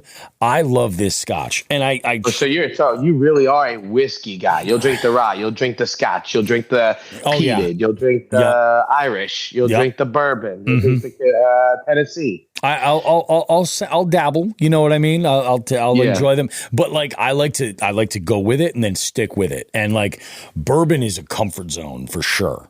Oh, for sure. And it's just, man, and it's predictable. Yeah. Yes. Like I have 1 bourbon, I'm going to feel good. I have 3 bourbons, I'm going to get a little loose. I have 7 bourbons, I'm crying falling on the floor. Exactly. I can't drink like that anymore. I drink tequila, and I don't know what's going to happen. I was just in a wedding in Cancun the other weekend, and I think like just tequila shots the whole weekend because I'm like, I don't really want the hangover from the sugar. And like, let's just say like it got a little out of hand, and I'm probably never drinking tequila again. Because I don't know what's going to happen when I drink it. With bourbon, it's so predictable for me at least. Yep. Yeah. And also like when you're sipping bourbon, like how do you take it typically? Or does that vary based on what it is? I have a Glencairn, and I just take it neat. And I probably do like an ounce at a time, so I can try like a few different ones. I try to, and this is, if there's, I should make this just the tip, but one of the things, like a lot of people are like, they try to get into whiskeys and they're just like, it's just the burn is just too much, blah, blah, blah. You know what helps with that? Close your mouth more. Let less oxygen in. And you know what else helps with that? What's that? Get your heart torn out of your chest and it doesn't burn anymore. Oh, well, yeah, that'll definitely, that helps. No, I'm not even kidding. There's literally songs about it. How like, man, when she left me, the 100 proof didn't taste like literally. It goes down so easy. Inexperienced, like if you're ever heartbroken and you drink bourbon, it just goes down like water. And you're like, this burnt yesterday. Like, what the hell? It's when I was younger, I would put down a scary amount of whiskey and it would just go down way too easy. The trick is don't mix it. Keep it straight up and, check in. Also, if you like drink a couple beers, like you'll be hungover as shit. 100%. Don't do that. Here's another thing though. I call whiskey the devil's nectar. Yep. Because when I'll be like 8 bourbons deep and you do not feel drunk, you feel clear. Yeah. But the next day you look back, you're like, I was hammered. Oh my God. And think about it. It's aged in a charred barrel. So it's a carcinogen because you burnt, it's sitting in ash for years. It's probably the worst alcohol for you. And that's why it tastes so good. It's like the bread pudding of, or like the pie of alcohol. Oh, the pie of alcohol. Like spirit. That's poetic, man. That's fucking poetry. Yeah. I mean, dude, I can talk about bourbon all day. Maybe we should start a bourbon podcast on the side. So I'm thinking now, I think what we need to do is we need to plan a camping trip to Kentucky. 100%. Do some bass fishing on like Kentucky Lake or something.Maybe visit a distillery. Make it a whole thing. Dale Hollow Reservoir. Kentucky Lake's a bit far from all the distilleries, though. Oh, yeah. Yeah, I have no idea. Go to Taylorsville Lake. That's the lake that's right in the middle of bourbon country. And you can look it up. It's a pretty good bass fishing lake. Which lake is this? this? That's where they had that 15-pounder. Taylorsville Lake. Taylorsville Lake. I'm not seeing it on this list, but I'm gonna look it up. Do a little bit of research, man, because I'm looking to plan 2026 trips, and like Kentucky's on the radar. Just for the sake of dabbling. I absolutely love Kentucky, man, and I golf too. And it's like a round of golf down there with a cart is $35. Yeah. Which is just like unheard of anywhere else. And it's the most beautiful courses I've ever played. It's so wild, man, because I'm not a golf guy whatsoever, but I recently just picked up an account for my weekly trivia nights. And it's the weirdest time of night. Thursday at 9 p.m., I'm over at a local country club, which is it's like in between me and my regular Thursday you're doing trivia at the country club. I'm doing one at the country club. Now, last night was the first They got to give you some free golf or something. Dude, it's brand new owners. This place has been there for years. And I remember like when I got into the wedding business and stuff, I do events at weddings and stuff there. And it was great, but it was really dated. And like they sold it like really for a song. Like they sold it so below value. But the guy that bought it was like, I'm just trying to, he put a lot of work into the facility itself, but just to get people returning back to it, he was doing $20 with a cart. It's gone now. So it was a semi-private club? Yes. Yep. Yeah. Semi-private. I just had to interject for 1 second. The biggest bass on Taylorsville Lake was 14 pounds, 2 ounces, not 15. I just don't want to go down on record as a liar. Fair enough. I mean, it's funny, though, and I think this is a weird flex that Massachusetts has. Take a guess at what our record largemouth is. I'm just going to put in a reference. Right over 10, like just over 10. I'm in the 7-pound club myself. Okay. The record is over 15 pounds. No way. And it's fucking Cape Cod, man. That's what it's all about. Yes. It's those bodies of water. Cape Cod. Those fish eat It's a rich area. A different area. Yeah, or they eat a different forage. Like they have up in that area, they have these what they call herring runs. And that's crazy because Virginia's 16 pounds, 4 ounces. Yeah, that's what I'm saying. I just looked it up. And like we're way further south than you guys. 100%. Like it's got more to do with forage and the feeding cycle. Like a lot of those lakes out on the Cape, they don't freeze most years. That's why this year I'm like, of course, last year I bought my boat. Everything was frozen. I'm like, fuck, I couldn't get out. So how many feet is your boat? I've seen it, but how long is it? My boat is 16 and a half feet long, but it's wide. Okay. It's 80 inches wide. Yeah. Yeah. It's a joke. It definitely. Yeah. I mean, you can do quite a bit. It's good. Yeah. That's great. But yeah, it's like, yeah, it's nuts. And there's big fish everywhere. Like you go into a spot and you're like, dude, you know, I've never been to Massachusetts. Like I've driven through it, but I've never visited Massachusetts.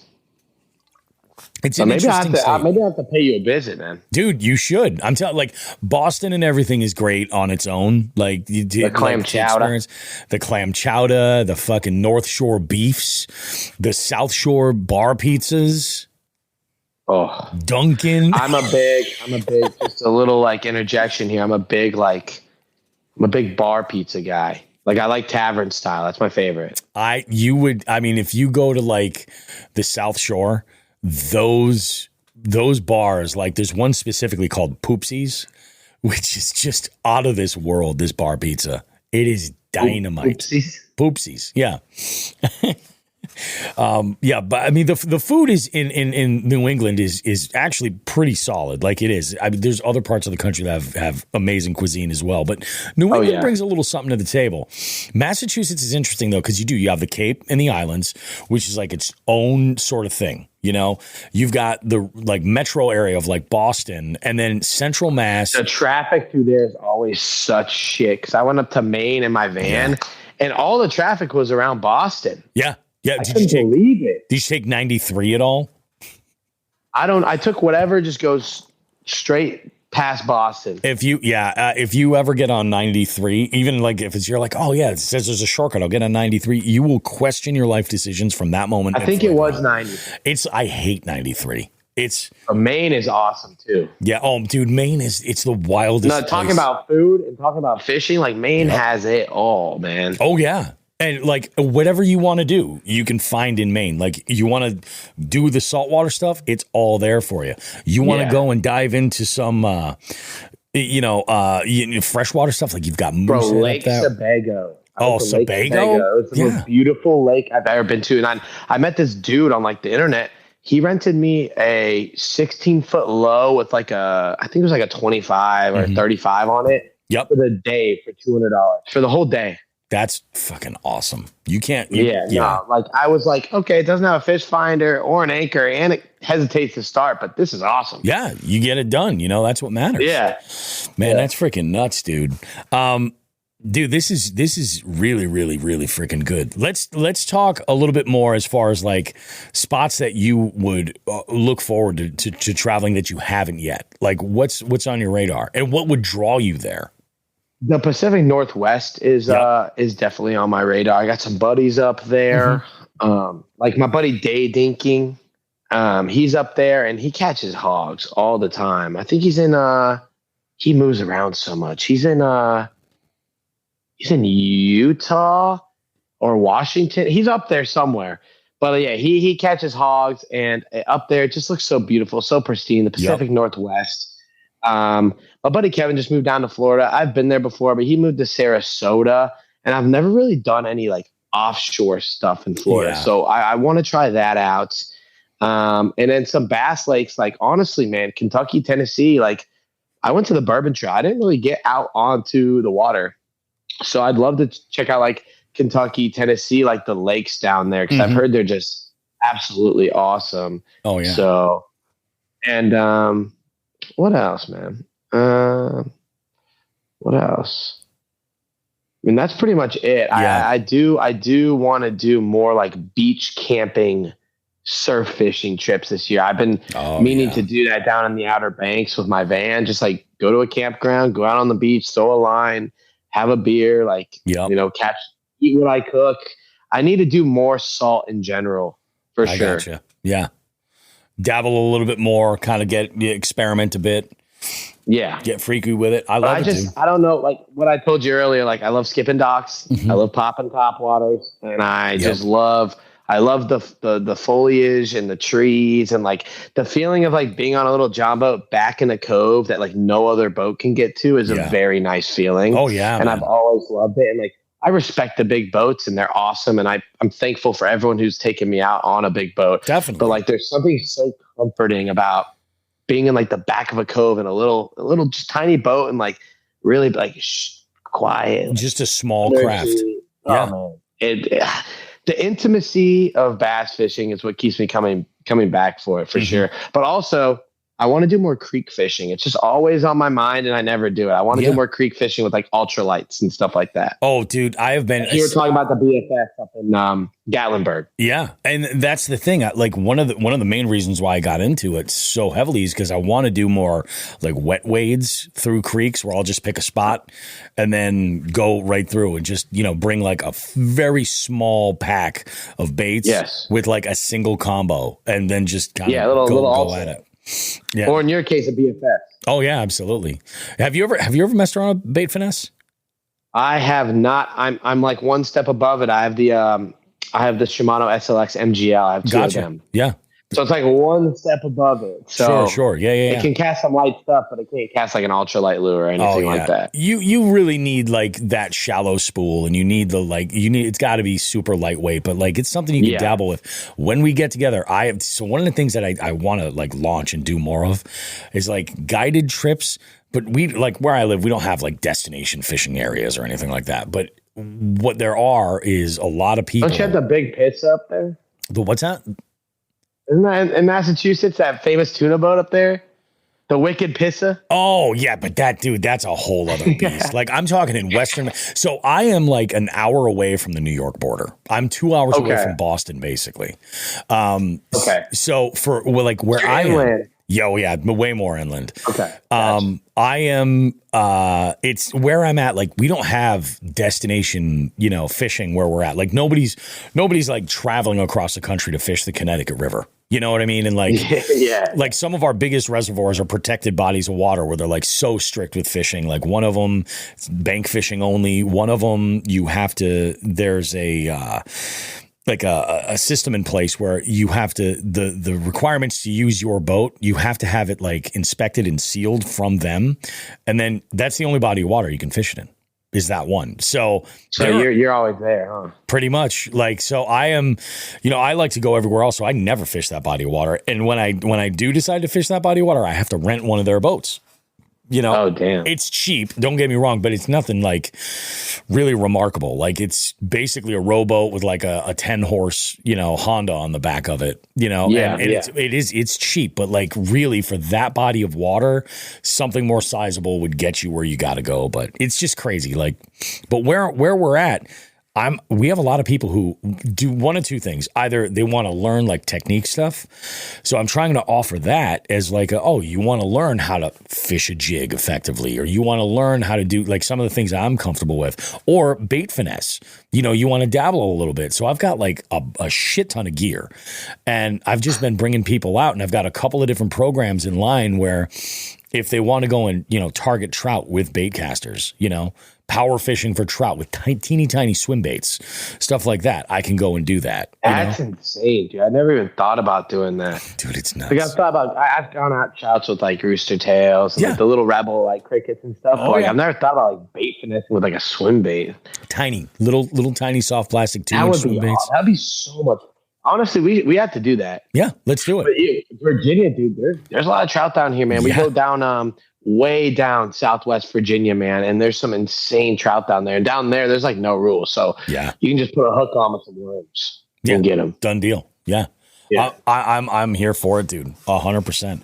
But the other thing, and this is kind of a weird direction, but my other thing is there's a lot of people around here who have never fished, and I'm a big believer in the fish whistle and the positive energy that it brings you on the water. Oh, yes. So like I've gone with this one couple that I knew through trivia, and neither of them had really fished. I got them both on their first bass, and we went out and we had I was like, yeah, you guys come out, we'll fish. You have a completely sober captain, but you guys can let loose or whatever. I supply everything. And they're like, oh, holy shit. And it was great. We're actually our 300th episode party in January. I'm giving away one of those trips to one of the attendees there. Wait, so where's your 300th episode party going to be? It's in Springfield. Springfield, Massachusetts, right? Not far So from what? the This is like basketball episode 297. This one that we're recording now, yeah, this will be episode 297. So the 300th episode is going to be in a handful of weeks. The party is going to be in January. Dude, I might have to come up. I'm not going to give you my full commitment yet, but I'm going to look at my calendar, dude. I might come up for that. Dude, it's going to be a good friggin' time. We got a bunch of giveaways and stuff that we're doing. It's going to be packed. Well, wait, you were talking about the fish whistle? Oh yeah. So that's what I wanted to know. What's your policy with the fish whistle? Some people not a fan. Other people So I don't do the fish cool. whistle, but I got a new sponsor, man. Lodo Shots, man. These guys are out of Chicago, and it's like a 5-hour energy. Okay. But instead it's a very low dose of THC. So it doesn't get you too, out of your noggin. And it's just a very nice, relaxing dose here. And really? they come in a few different states now, and they're kind of new, so they're kind of popping off. But they sent me 432 of these, so I will definitely bring you a pack when I come up or when we get together. I'll have to sample those because that sounds awesome. Because I'm like a low dose kind of guy. You know? No, so they're called low dough, and you can see on there it says 5 milligram THC shots. Yeah, that's perfect, man. That's on the perfect. back here it says directions: just drink it. It's a shot even your grandma can handle. And that's the thing. Like I have I've got a medical card and the whole deal, like all that. So I've been in this game for a hot minute. I know for me, like 10 milligrams is about like my happy spot, 10, 15. Yep. But like this new shit is a bit too much. We had, it's funny. And I say this to people. Like 25% THC. You take one hit and you're like, all right, I'm done. Like, you don't even know where you are. It's crazy. We got it's funny because we have a little bit of a Jigs and Big sponsor, Chill Steel Pipes. Have you seen this on Instagram? Chill Steel Pipes. Chill. So Chill. What Chill does is they make a dual wall insulated bong that's stainless steel. Okay. And it's segmented in different parts. You can pack it down and seal it up. You could fill it with ice and then water and let it rip. If you're listening to the show right now and you're like, oh my God, we can save you $20 on your Chill Steel Pipes Yeti bong. Just use the link in the description. It's in every single episode. But what amazes me is, dude, like that's the one affiliate link that Jigs and Bigs uses that is on fire. I don't even like. So many people have ordered these through Jigs and Bigs. It's crazy.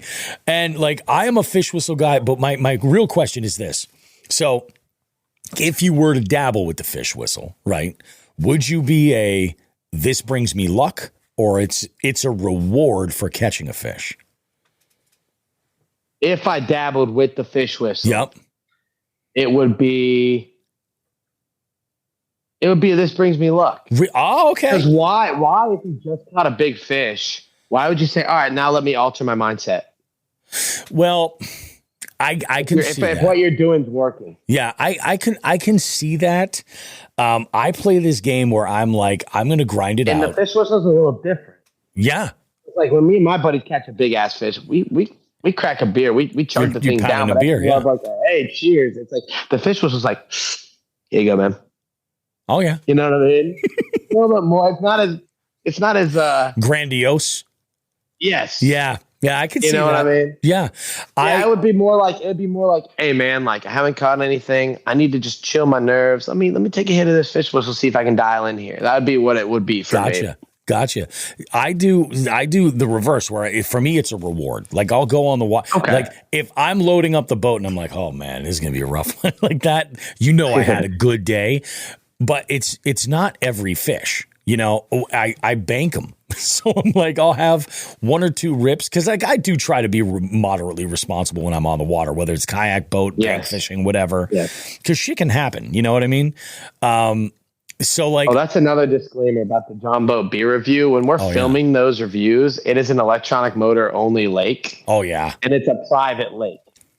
So what I'm doing is technically not illegal. Yeah. Oh yeah. So it's not like I'm just out on the water, like getting ripped. Also, we just like drink one or two. It's not like we're getting, You're not killing a case. The haters of the John Boat beer review are like, this guy's just out on the water getting drunk. And it's like, actually, it's a private lake. I have a 40-pound thrust Minn Kota. Yeah. And I'm having one or two beers out here. Like calm down. It's not that deep. clutch your pearls in your own comment section. Calm down. You know, I'm not running a 200 horsepower boat shotgunning freaking Steel Reserves out here. Like, you're not out there with a bottle of Buffalo Trace, you know, at like 7 a.m. You know, yeah, no, that's fair. I mean, I would. I'll plead the fifth on that one. You know, sometimes whiskey at breakfast is great. You know, just a little bit, just a little. Sometimes is the key word. I agree. You know when it's great on like St. Patrick's Day before you go to the parade. That's great. Yes, or snowboarding. Oh, I could see that too. Yeah, I 100%. Yeah, you don't get as full when you go out there. No, that's fair enough. Yeah, I could definitely see that. Yeah, man, that's freaking bananas. So, Thick, what I need from you are two stories as we wrap this episode up. I'm looking for one that is like the most memorable moment on the water, like the moment that you're most proud of. It might be a PB story. It might be something where like something crazy chaotic happened and like you were to like prevail above everything. Or, you know, well, I should say, and then the story that I want is the biggest epic fail where it all just fell apart. Okay. All right. Biggest epic fail. Father's Day 2019. I was like, let me take my dad out on the water because I'm always on the water. Let me take my dad out on the water. Pretty much his reel gets like all tangled. Then it falls off the rod. Then it gets stuck in the trolling motor. The trolling motor dies, overheats. The reel's in the water. And my buddy had to come and tow us back. And it was just everything went wrong all at once. And I was just trying to have a good Father's Day with my father. Yep. And before that, I put a crankbait on his thing and he got 2 bass before that. So it's like we were having a good day and then it just everything at once happened. Line caught in like a tree, his reel falls off, the line gets caught in the trolling motor breaks. We have to get towed back. It was like a shit show. Yeah. So that was probably the biggest fail. Epic moments, man. Epic moments. There's so many. That's the thing. That's nice when you can say that. Probably during, it's probably when I got my buddy Andrew, and he helped me a lot with this page because he has like a social media marketing agency or whatever you call it. But he was like getting into fishing, and I took him out, and there was this one fish that I lost a couple times before, and I knew exactly where he was. Yep. And I said, all right, take your yum dinger with your, 1/8 ounce sinker with, Texas rig. And I'm like, cast it right at that stair set right there. And he's like, what do I do? I was like, don't fucking touch it. Yeah, just like, let leave it happen. There. I was like, hop it a little bit. And he was like, all right, hop it a little bit. I was like, just wait. And then boom, he set the hook. He broke his PB. And That's honestly, awesome. like, I'm not trying to sound like all holy and stuff, but I enjoy putting people on fish more than I enjoy catching big fish. Because it's like, I don't know, it's just so rewarding, but I'll never forget that. He'll never forget that. Like, I was like whispering in his ear, like walking him to it, like, all right, pop it a little bit. Like, yeah. Yep. It was like a movie worthy moment. And he caught this huge bass. It was his PB and he was so happy. And we've been boys ever since. That was like the second time we've ever hung out. So, oh, that's awesome, dude. I love putting new people onto fishing and teaching them little things and stuff. And I'm not an expert by any means, but I'm pretty versed in fishing, but I'm not the best fisherman out there. Like I say, I'm a personality hire. For sure. So, and that's the whole thing. You take the knowledge and the skill set that you've got and you introduce somebody to this amazing thing. All you need to do is just to get them to take the first few steps. And then eventually they're like, if they really are falling for it, like they're going to go and run with it and they're going to learn so much. Like the world, it's not like anybody's actually expecting you to like give them all your knowledge and, that would be impossible. But when you can give somebody the foundation and the confidence of getting on decent fish, they're like, holy crap. Oh yeah. You're right. That is a great moment. That's also what I like, man. I like that vibe of like getting passed down and the knowledge transfer rather than like saying, okay, ChatGPT, it's 68 degrees out. The barometric pressure is 19. Yep. What should I throw right now? I'd rather have one of my friends be like, oh man, I had a really good luck on this colored chatterbait last week. Why don't you try that? That just feels so much more genuine to me. I don't know. I agree. I 100% agree with that. Yeah. Dude, this was really great. This is a fantastic segment. Before we wrap up, do me a favor. Let listeners know like where they can find you if they're interested in the Thiccbass TV apparel line, what you have on deck, anything like that. Shout out your sponsors, all that stuff. This is an opportunity. Go ahead, promote yourself. Yes, sir. We're dropping JBBR, John Boat Beer Review 79 today. Tomorrow we will be at Commonwealth Brewing for the Friendsgiving Market in Fairfax, Virginia from 12 to 6. We're dropping new crew necks. The link is in bio if you want to order any of the merch. You go to lurenet.com. Use code THICC for 15% off. That's Yum, Headin', Rebel. That's all those good brands. And Blue Blockers. I got the affiliate link in the bio. Click that. Order a pair of sunglasses. Means a lot. I think they're the best in the game. I haven't worn a set of Blue Blockers in a hot minute. I should order some. They're the old school, like 80s, man. Yeah, that might be the move. Yeah. You know, they're amazing, man. It also might just be badass at the Columbus Fishing Expo to walk around with a set of Blue Blockers. 100%. Dude. Like, if you do, man, use my link. I'd much appreciate it. Hell yeah. Man, I'm not going to lie. I've actually been wearing Blue Blockers since 2015, 16. And my brother Mike's actually been wearing Blue Blockers since he hiked the 18. He found a pair of these at like a little secondhand shop for like $4 or $5. And then I saw those, like, I need a pair of those. Dude, that's awesome. Yeah, I might have to dabble, man. That might be the move.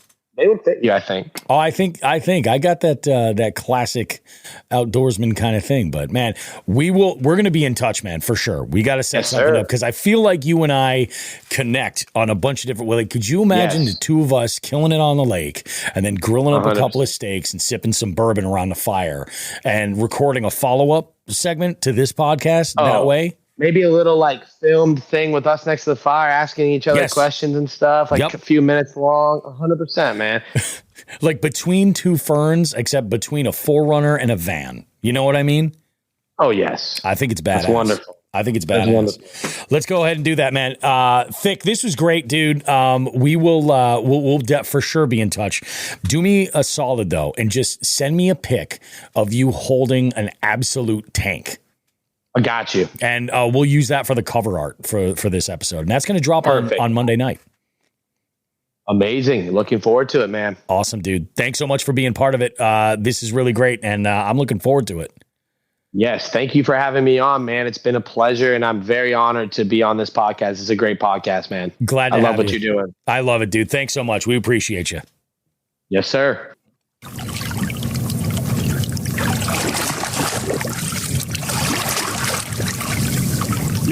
All right, grab that big one first, will ya? Bro, we killed it today. Goddamn, he's a motherfucking beast. Shit, he got more fight now than when we hold him in. Watch it. Don't let him jump out of the tub. We lose him and it's over. Relax, bitch. I got him. You get the scale ready. We're taking this one home, no doubt.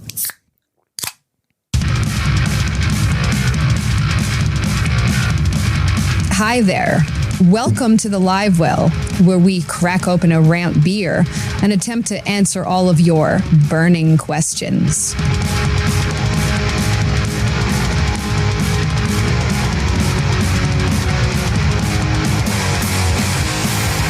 I just realized that Zek's comment about that he put in here was like titties.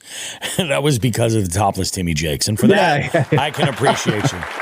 I can appreciate you. He says that intro made me have to pee, boys.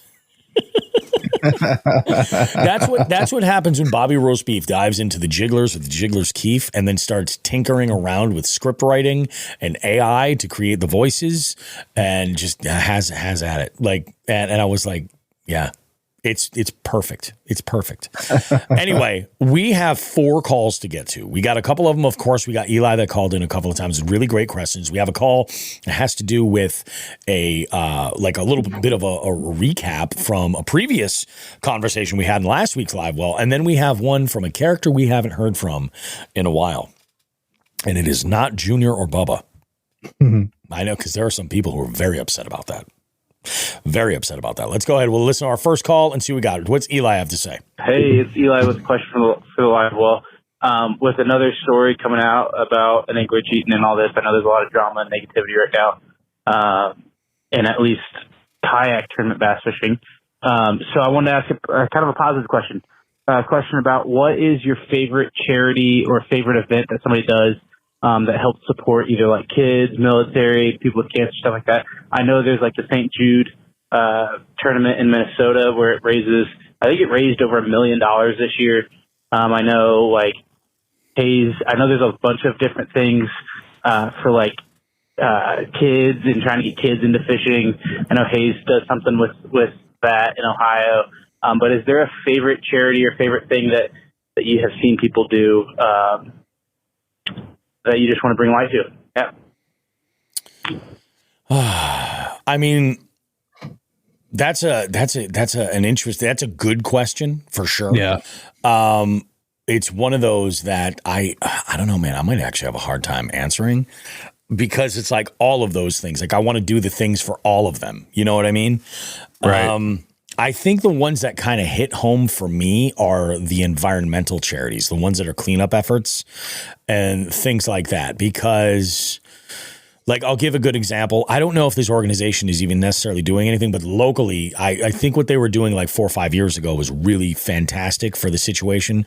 I think that like a lot of things, like they kind of run out of steam, like the funding gets kind of tight, the volunteers get tired.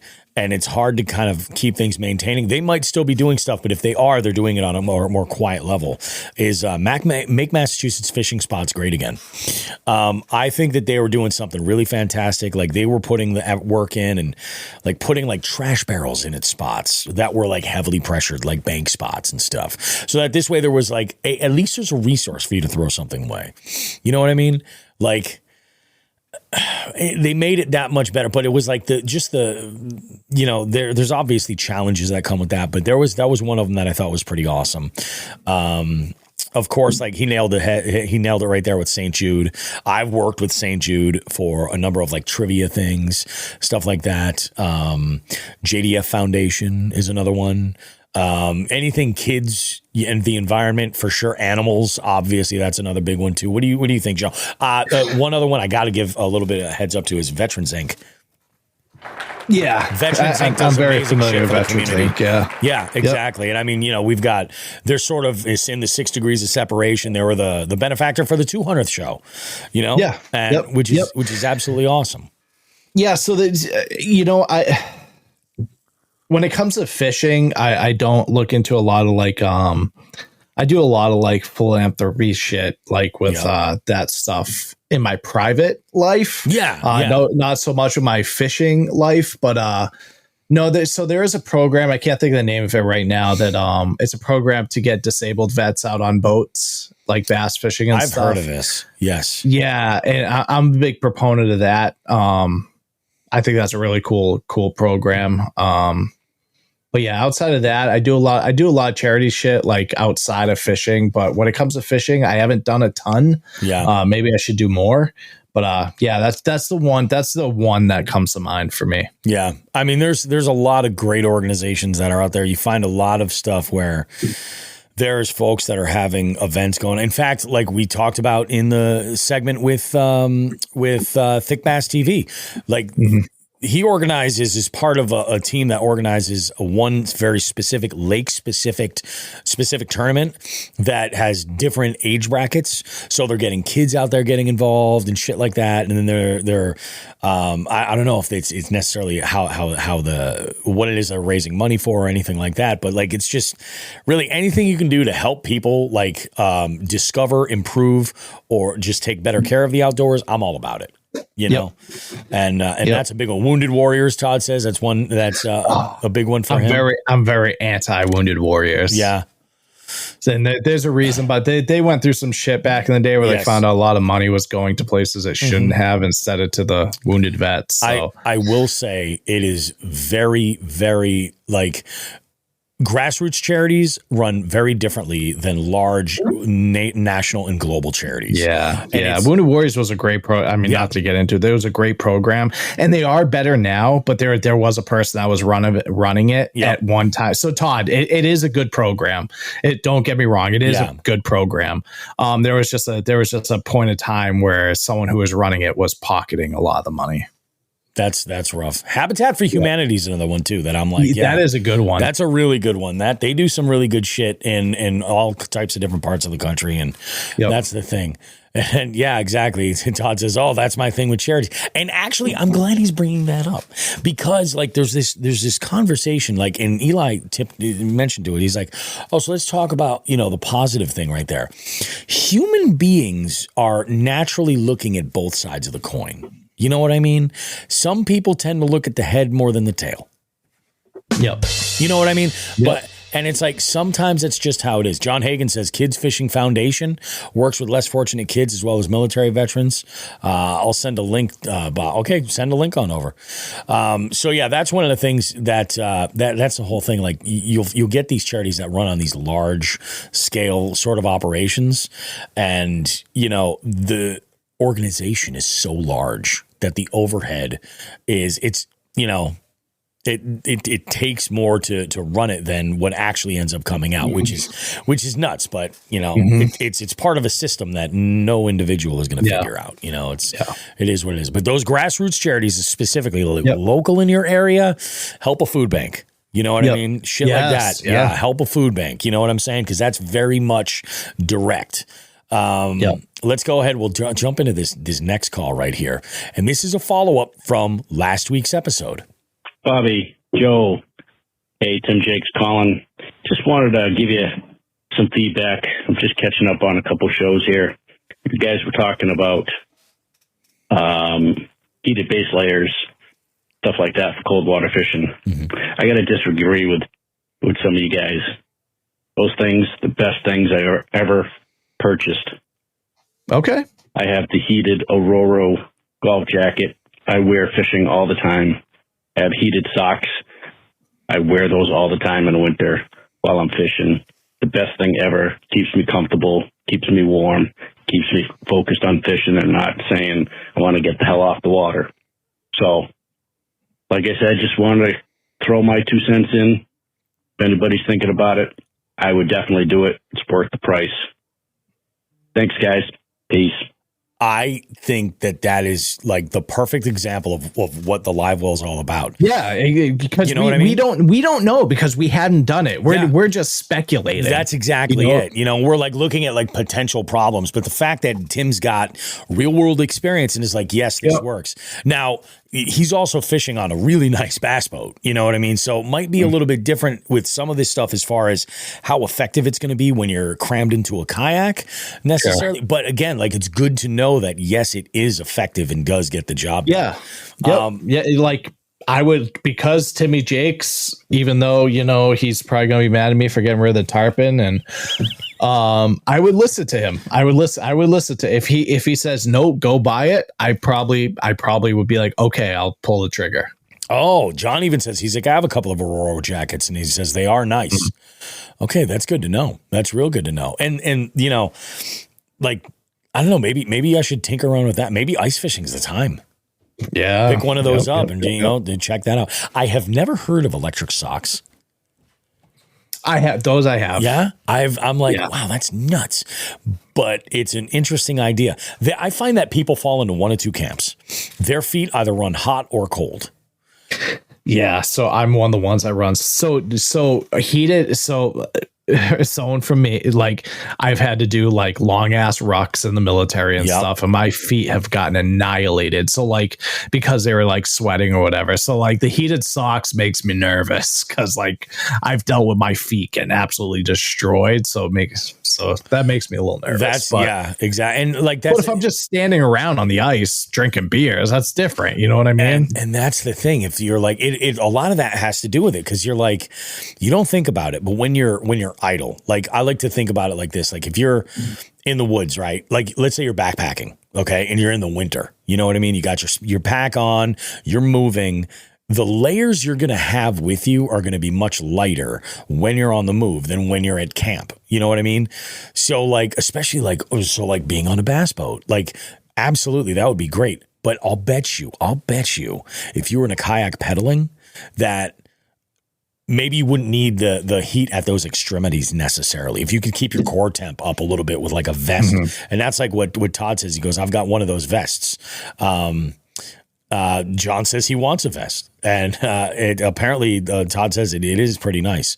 I think that your threshold of like what you think is cold is going to vary how you run, because it's weird. Like my father needs boots with like crazy insulation.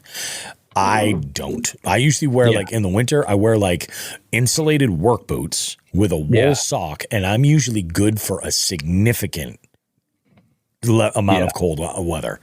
And like, it's just, but that can change, Brandon says, facts. It's my hands that get cold. That is the worst. 100%. Although, you know what really does warm up your hands really good? Catching a fish. If you're out fishing and you're catching them, all of a sudden it's magic how warm you are. It's just, I don't know if it's just the power of distraction, but it's crazy. But yeah, that's the shit the live well's for, is like, so that we can continue this conversation. That's awesome. So Tim, thanks for that call, because that is spot on. I think he mentioned this to me. I saw him last Friday at trivia, and I think he mentioned something about having some of that gear, and I was like, oh no shit. Eli says, did my striper make the cut? No, the striper did not make the cut. It was your PB largemouth. Most important thing is breaking the wind. Yes, 100%. You do that and staying dry. That's another one. You insulate yourself too much and then you start to sweat. You got a problem, Yep. That's the biggest thing. Let's go and take a look. Okay, so this is our next call right here. We haven't heard from this character in a long time, and I think the last time we heard from him, he started the show. Bobby, Joey, it's Spaghetti Steve. Old Spaghetti Steve here, just calling to say, love what you're doing, love the show. I hope y'all are well. And what's up with these kayak anglers putting half their boats in a real boat? I'm sure it'll make the news. I hope you give them the blues. And until then, the wheel in the sky just keeps on turning. Why do I feel like Spaghetti Steve drives like an old Dodge van with a wizard painted on the side? Oh, yeah. Yeah. It rips Marlboro Reds. Oh, 100%, dude. 100%. Oh, and I'm like, okay. Like I, he's like, what's up with it? I mean, we definitely kind of touched on it already. Yeah. I mean, we touched on it. It's just, no matter what, you're always going to have those people in every sport. Doesn't matter how many rules you have, they're always going to find a way. Yeah, it's bananas. Just it's the way, like it's shitty, but like, and that's there's another thing too. Like I can remember like having a conversation with somebody. We were talking about people that smoke weed, stoners, and like I've heard people say like, oh yeah, but these people, stoners are always the greatest people or something like that. Like they're always good. No. They like to do a thing that you like to do. There can be assholes that do that thing. You know what I mean? Like, and that's the thing. It's like, so, oh yeah, but anglers, they're such decent folks, blah, blah, blah, blah, blah. There are people, I guarantee you, there are serial killers that love to fish. Of course. I fucking guarantee it. Ted Bundy was probably like, oh, I got a PB fucking, steelhead that's, it's something, you know what I mean? I guarantee it. And like, that doesn't mean that they're all of a sudden better people, you know what I mean? At all. Like, so you got to keep that in mind. Like, we're all people. We're all bound to fucking make awful fucking decisions, at one time or another. Yeah. That's what I think this guy fucking did. He's just a piece of shit. He's a cheater, we got, man, all kinds of good shit. John Hagen says, getting back to the cold stuff, he goes, if I keep my core super warm, my hands and feet seem to stay warm. And he's like that, and I'm fat. It's funny, John, because I'm with you 100% there. Like when it's really, really cold, my biggest like sort of tool is like a really, really good thermos, like my Stanley thermos full of hot coffee. And I'll go and I'll just have a small cup, periodically just to get that warm temperature into my inside. And then from there, I'm like, I feel like I'm able to warm up a little bit faster. It goes a long way. Plus, with your extremities, like holding a cup is kind of helpful. What is Brandon chime in here with? He says, hell no, especially those stoners that count the CBA, THC, and Scooby Dick amount of CBD. I don't know, man. I have to count that shit. And then Zach goes, some people smoke or eat weed and then hide under a table or blanket at friends' houses. That's fucking great.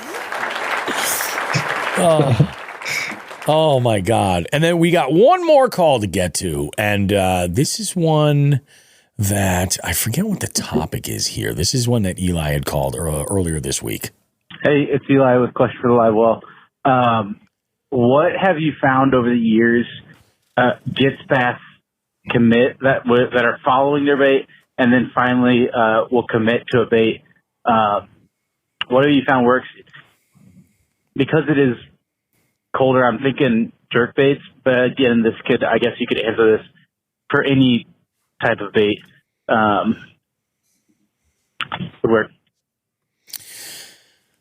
So what's the question here? Like, what is one thing that you've used that could get a fish, like a bait that will get them to commit? Something along those lines. And I mean, if we're talking like, let's say, I think you could look at this in a couple of different ways. I'm pretty sure Eli's still in here too, so feel free to jump in. I would say that for me, it's twofold. So if I'm throwing a presentation and they're following it, right? There's one or two things that I'm going to do. Here we go. He just clarified. He says, what's a technique or pattern that you've had success on getting fish that don't commit to finally actually commit? So I don't know that it's necessarily one specific bait necessarily, but I think that there's two things that you can do that I have confidence in doing. And I'm pretty sure Joe's going to say one of them as well. First is downsizing, right? So if I'm throwing a moving bait that is, that they're dialed to, let's say it's a bladed jig. You know what I'm saying? And they're okay with the vibration. They're okay with this. Let's actually change that to something I use all the time. It's kind of in the middle as far as like vibration. A swim bait on a jig head, right? Let's say I'm throwing a 4-inch, right? And I'm getting multiple fish that will follow it, just not commit to it, Like maybe that first one that was following and I was like, got too close to the boat, saw me and decided to bail. We'll keep going. But if I see that this is a pattern, like, and they're just not truly committing to it, what I'm going to do is, I'm going to throw two things will happen. Either downsize, change out that plastic. So from like a 4-inch to a 3-inch to see what that'll do. Right. Sometimes if I can't, like for logistics reasons, that's where I'm going to fuck around with spike it markers. Mm-hmm. And I'm going to put an accent color that will make it show up and be a little bit more apparent. So you see me do this in my YouTube videos all the time where I'll say like, I'm throwing this and I'm putting a little highlight of chartreuse right at the tail, or even better, I'll put a little highlight over by the jig head, like by the throat of that bait, like red or orange, to get something there to kind of give it a little bit more. The nice thing is about that is that you don't have to cut a bait off to do it. You can just grab that marker and try it, then make that same cast, Or if you want to downsize and it's as simple as changing a plastic, it's just doing that. It's that much quicker. You can be right back in it. Zach says a stick bait, I mean, yeah, I could definitely see that. What do you think, Joe? So typically what I do is if I see something following, don't forget, I'm using forward-facing sonar to do this. Yes. So you actually get to see it much clearer. I see it live. You know what I mean? So what I typically do is I could see the fish that followed, could see where it went after it turned around, where it went back to. And usually I'll do something that can kind of slow down. So we'll say a Demiki rig, for instance, something that I can hold, that I can keep suspended above them. Yep. And that I can kind of like, so that I can like live action see like how they're reacting to it. If they're coming up to it, then I'll kind of like, because a lot of fish prefer to bite on the chase versus, you know what I mean? So then if I see that they're interested, I'll kind of poke it a little bit and I'll see them moving. Then I'll start poking away a little bit more. And that's usually when I can, I can get a strike. But, yeah, so it's usually something I can keep like for me with the forward facing sonar, it's usually something that I can kind of keep above their head. And I was watching the Dark Horse Tackle live yesterday with Zach and Josh, and they actually said something really awesome, or Josh did, that one thing he's noticed on forward facing sonar when he uses it, it's more fish he's realized on from watching forward facing sonar prefer to eat up versus down, and that made a lot of sense to me. So that's kind of what I do with like the Demiki or whatever. I'll kind of hang it above their head and just kind of watch them live time, what their reactions are, and kind of. It's interesting because like when a fish is on the move and they're following your bait, there's something about that. Like you're close. You're close. Exactly. And the thing is that there's a lot of variables at play. You've got color, you've got profile, you've got speed, you've got cadence, you've got a lot of these things. And oftentimes it's the better decision to make a change that is easier to make. So instead of tying on a whole different bait, right? Maybe that's where you have like some type of a follow-up bait that you could throw instead. Like that would be a relatively easy change. Changing your cadence is going to be the most easy change. So if they were following and they weren't, they weren't connecting or they just weren't biting it, maybe slow down a little bit, or on the other end, maybe that means you have to burn it. Yeah, so it's crazy because, dude, I can't even tell you how many times, like even with like a Demiki or a stick bait or something like that, watching it on the forward facing, and I'll be like, okay, so this fish followed it, went right back that structure. I can see him in that structure. So then let's say I throw a Demiki, and I keep it above them, and I can't tell you how many times that I've like dropped the Demiki in front of the fish, like thinking like in my mind, I'm like, oh, I'm going to drop it right into his mouth. You know what I mean? Yeah. And they just watch that thing go right down. They just want nothing to do. Like you did that like dead fish profile. Like so many times it's happened to me where they want nothing to do with it. And that's kind of where I bring it back up just above their nose and and then it gains that, it typically gains that interest again. And he specifically mentioned like jerk baits, and I want to give credit where credit's due. Have you listened to last week's Tackle Talk episode dedicated to jerk baits? I haven't listened to Tackle Talk in a few weeks. I got to catch up. I can't. Andrew did a fantastic job with that. Ooh, I'll have to listen because jerk baits are one of my favorites. So. Yep, 100%. And I mean, I like to riff also on that, like. Sometimes you've got, like you might be throwing a jerkbait and you're like, how come they're not biting it? I'm leaving it suspend.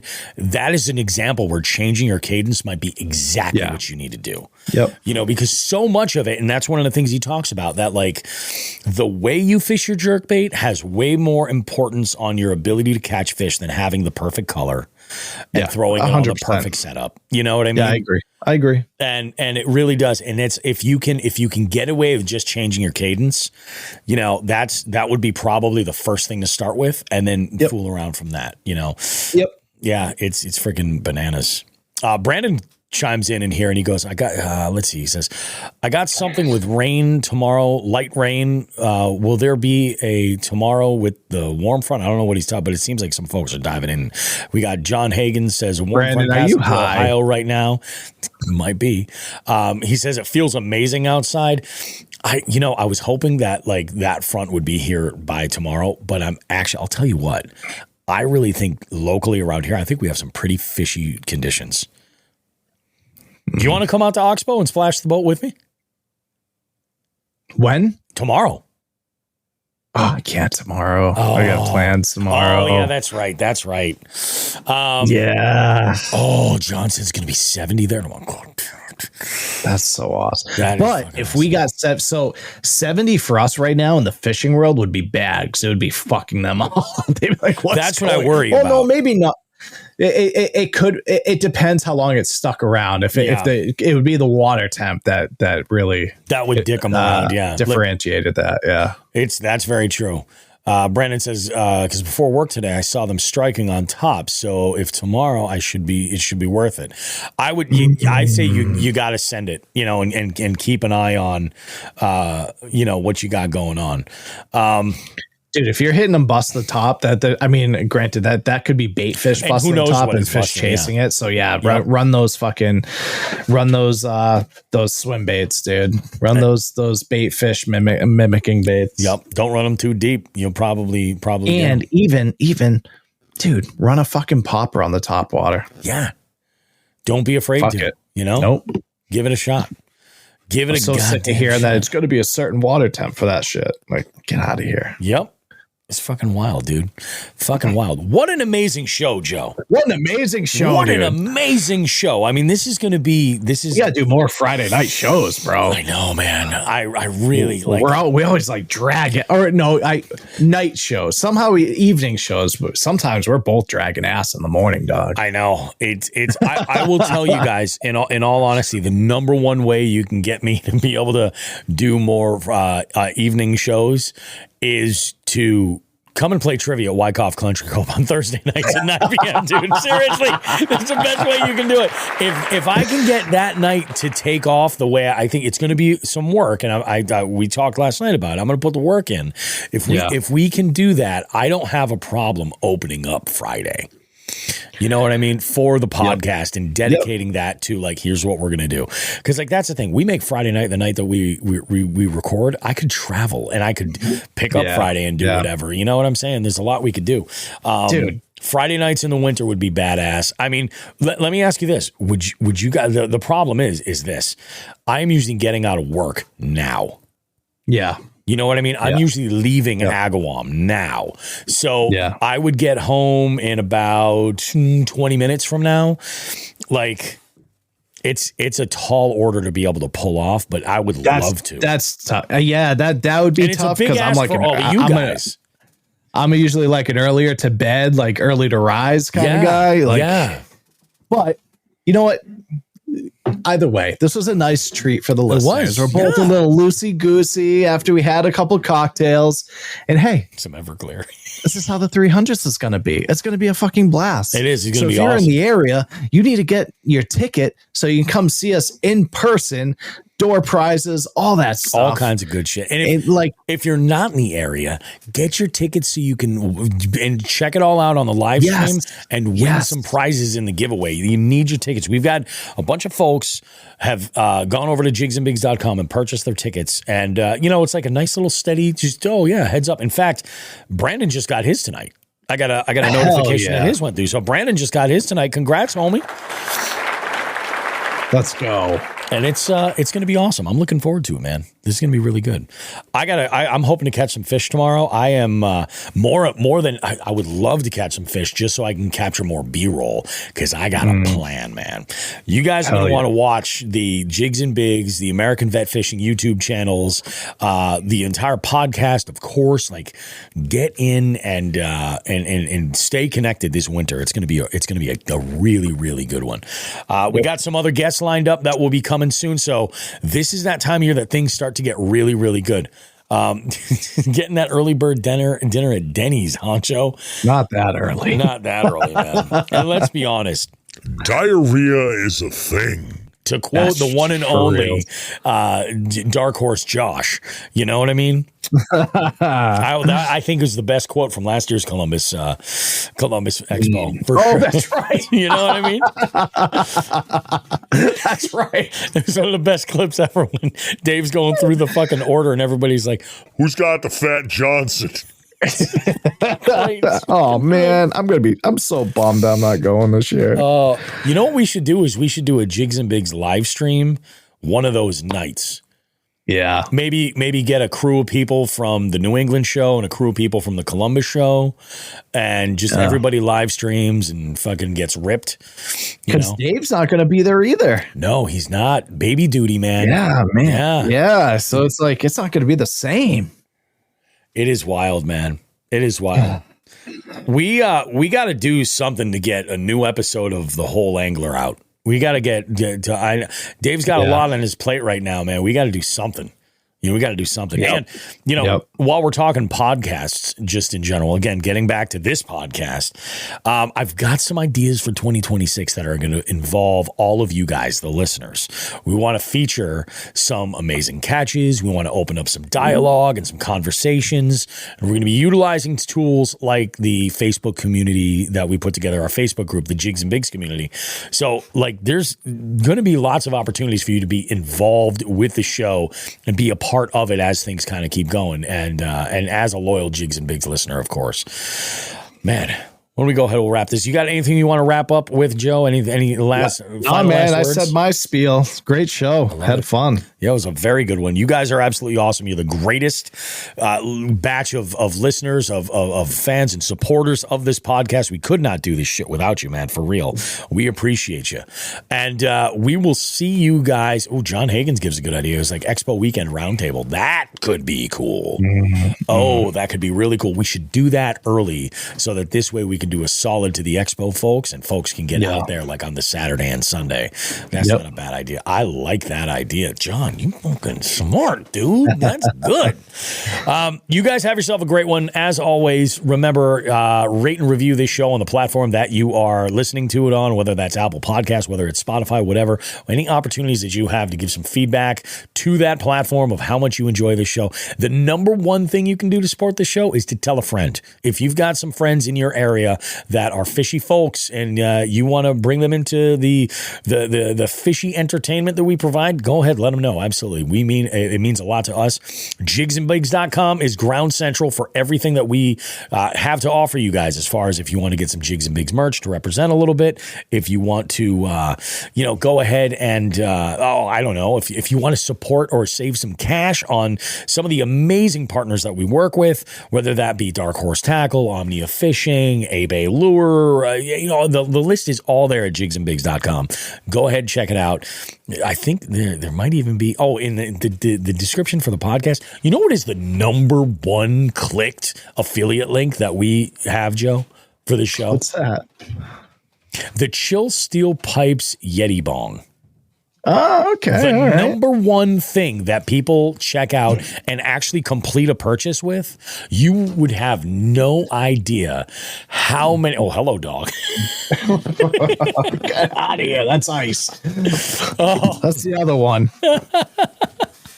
But it's the number one thing. People click that. I get notifications all the time. They're like, hey, thanks for your support. You managed to sell through your affiliate link. I was like, get the fuck out. So, hey, I know that the Jigs and Bigs fam that's listening to this podcast, they are my people. Fish whistle for life. We will see you guys. We will be in touch.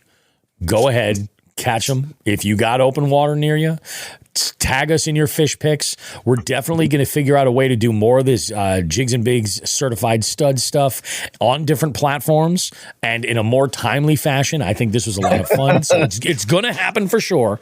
You guys, we appreciate you. Go have a good one. We will see you next time. Like we always say. Sticks and ass, smoke some grass.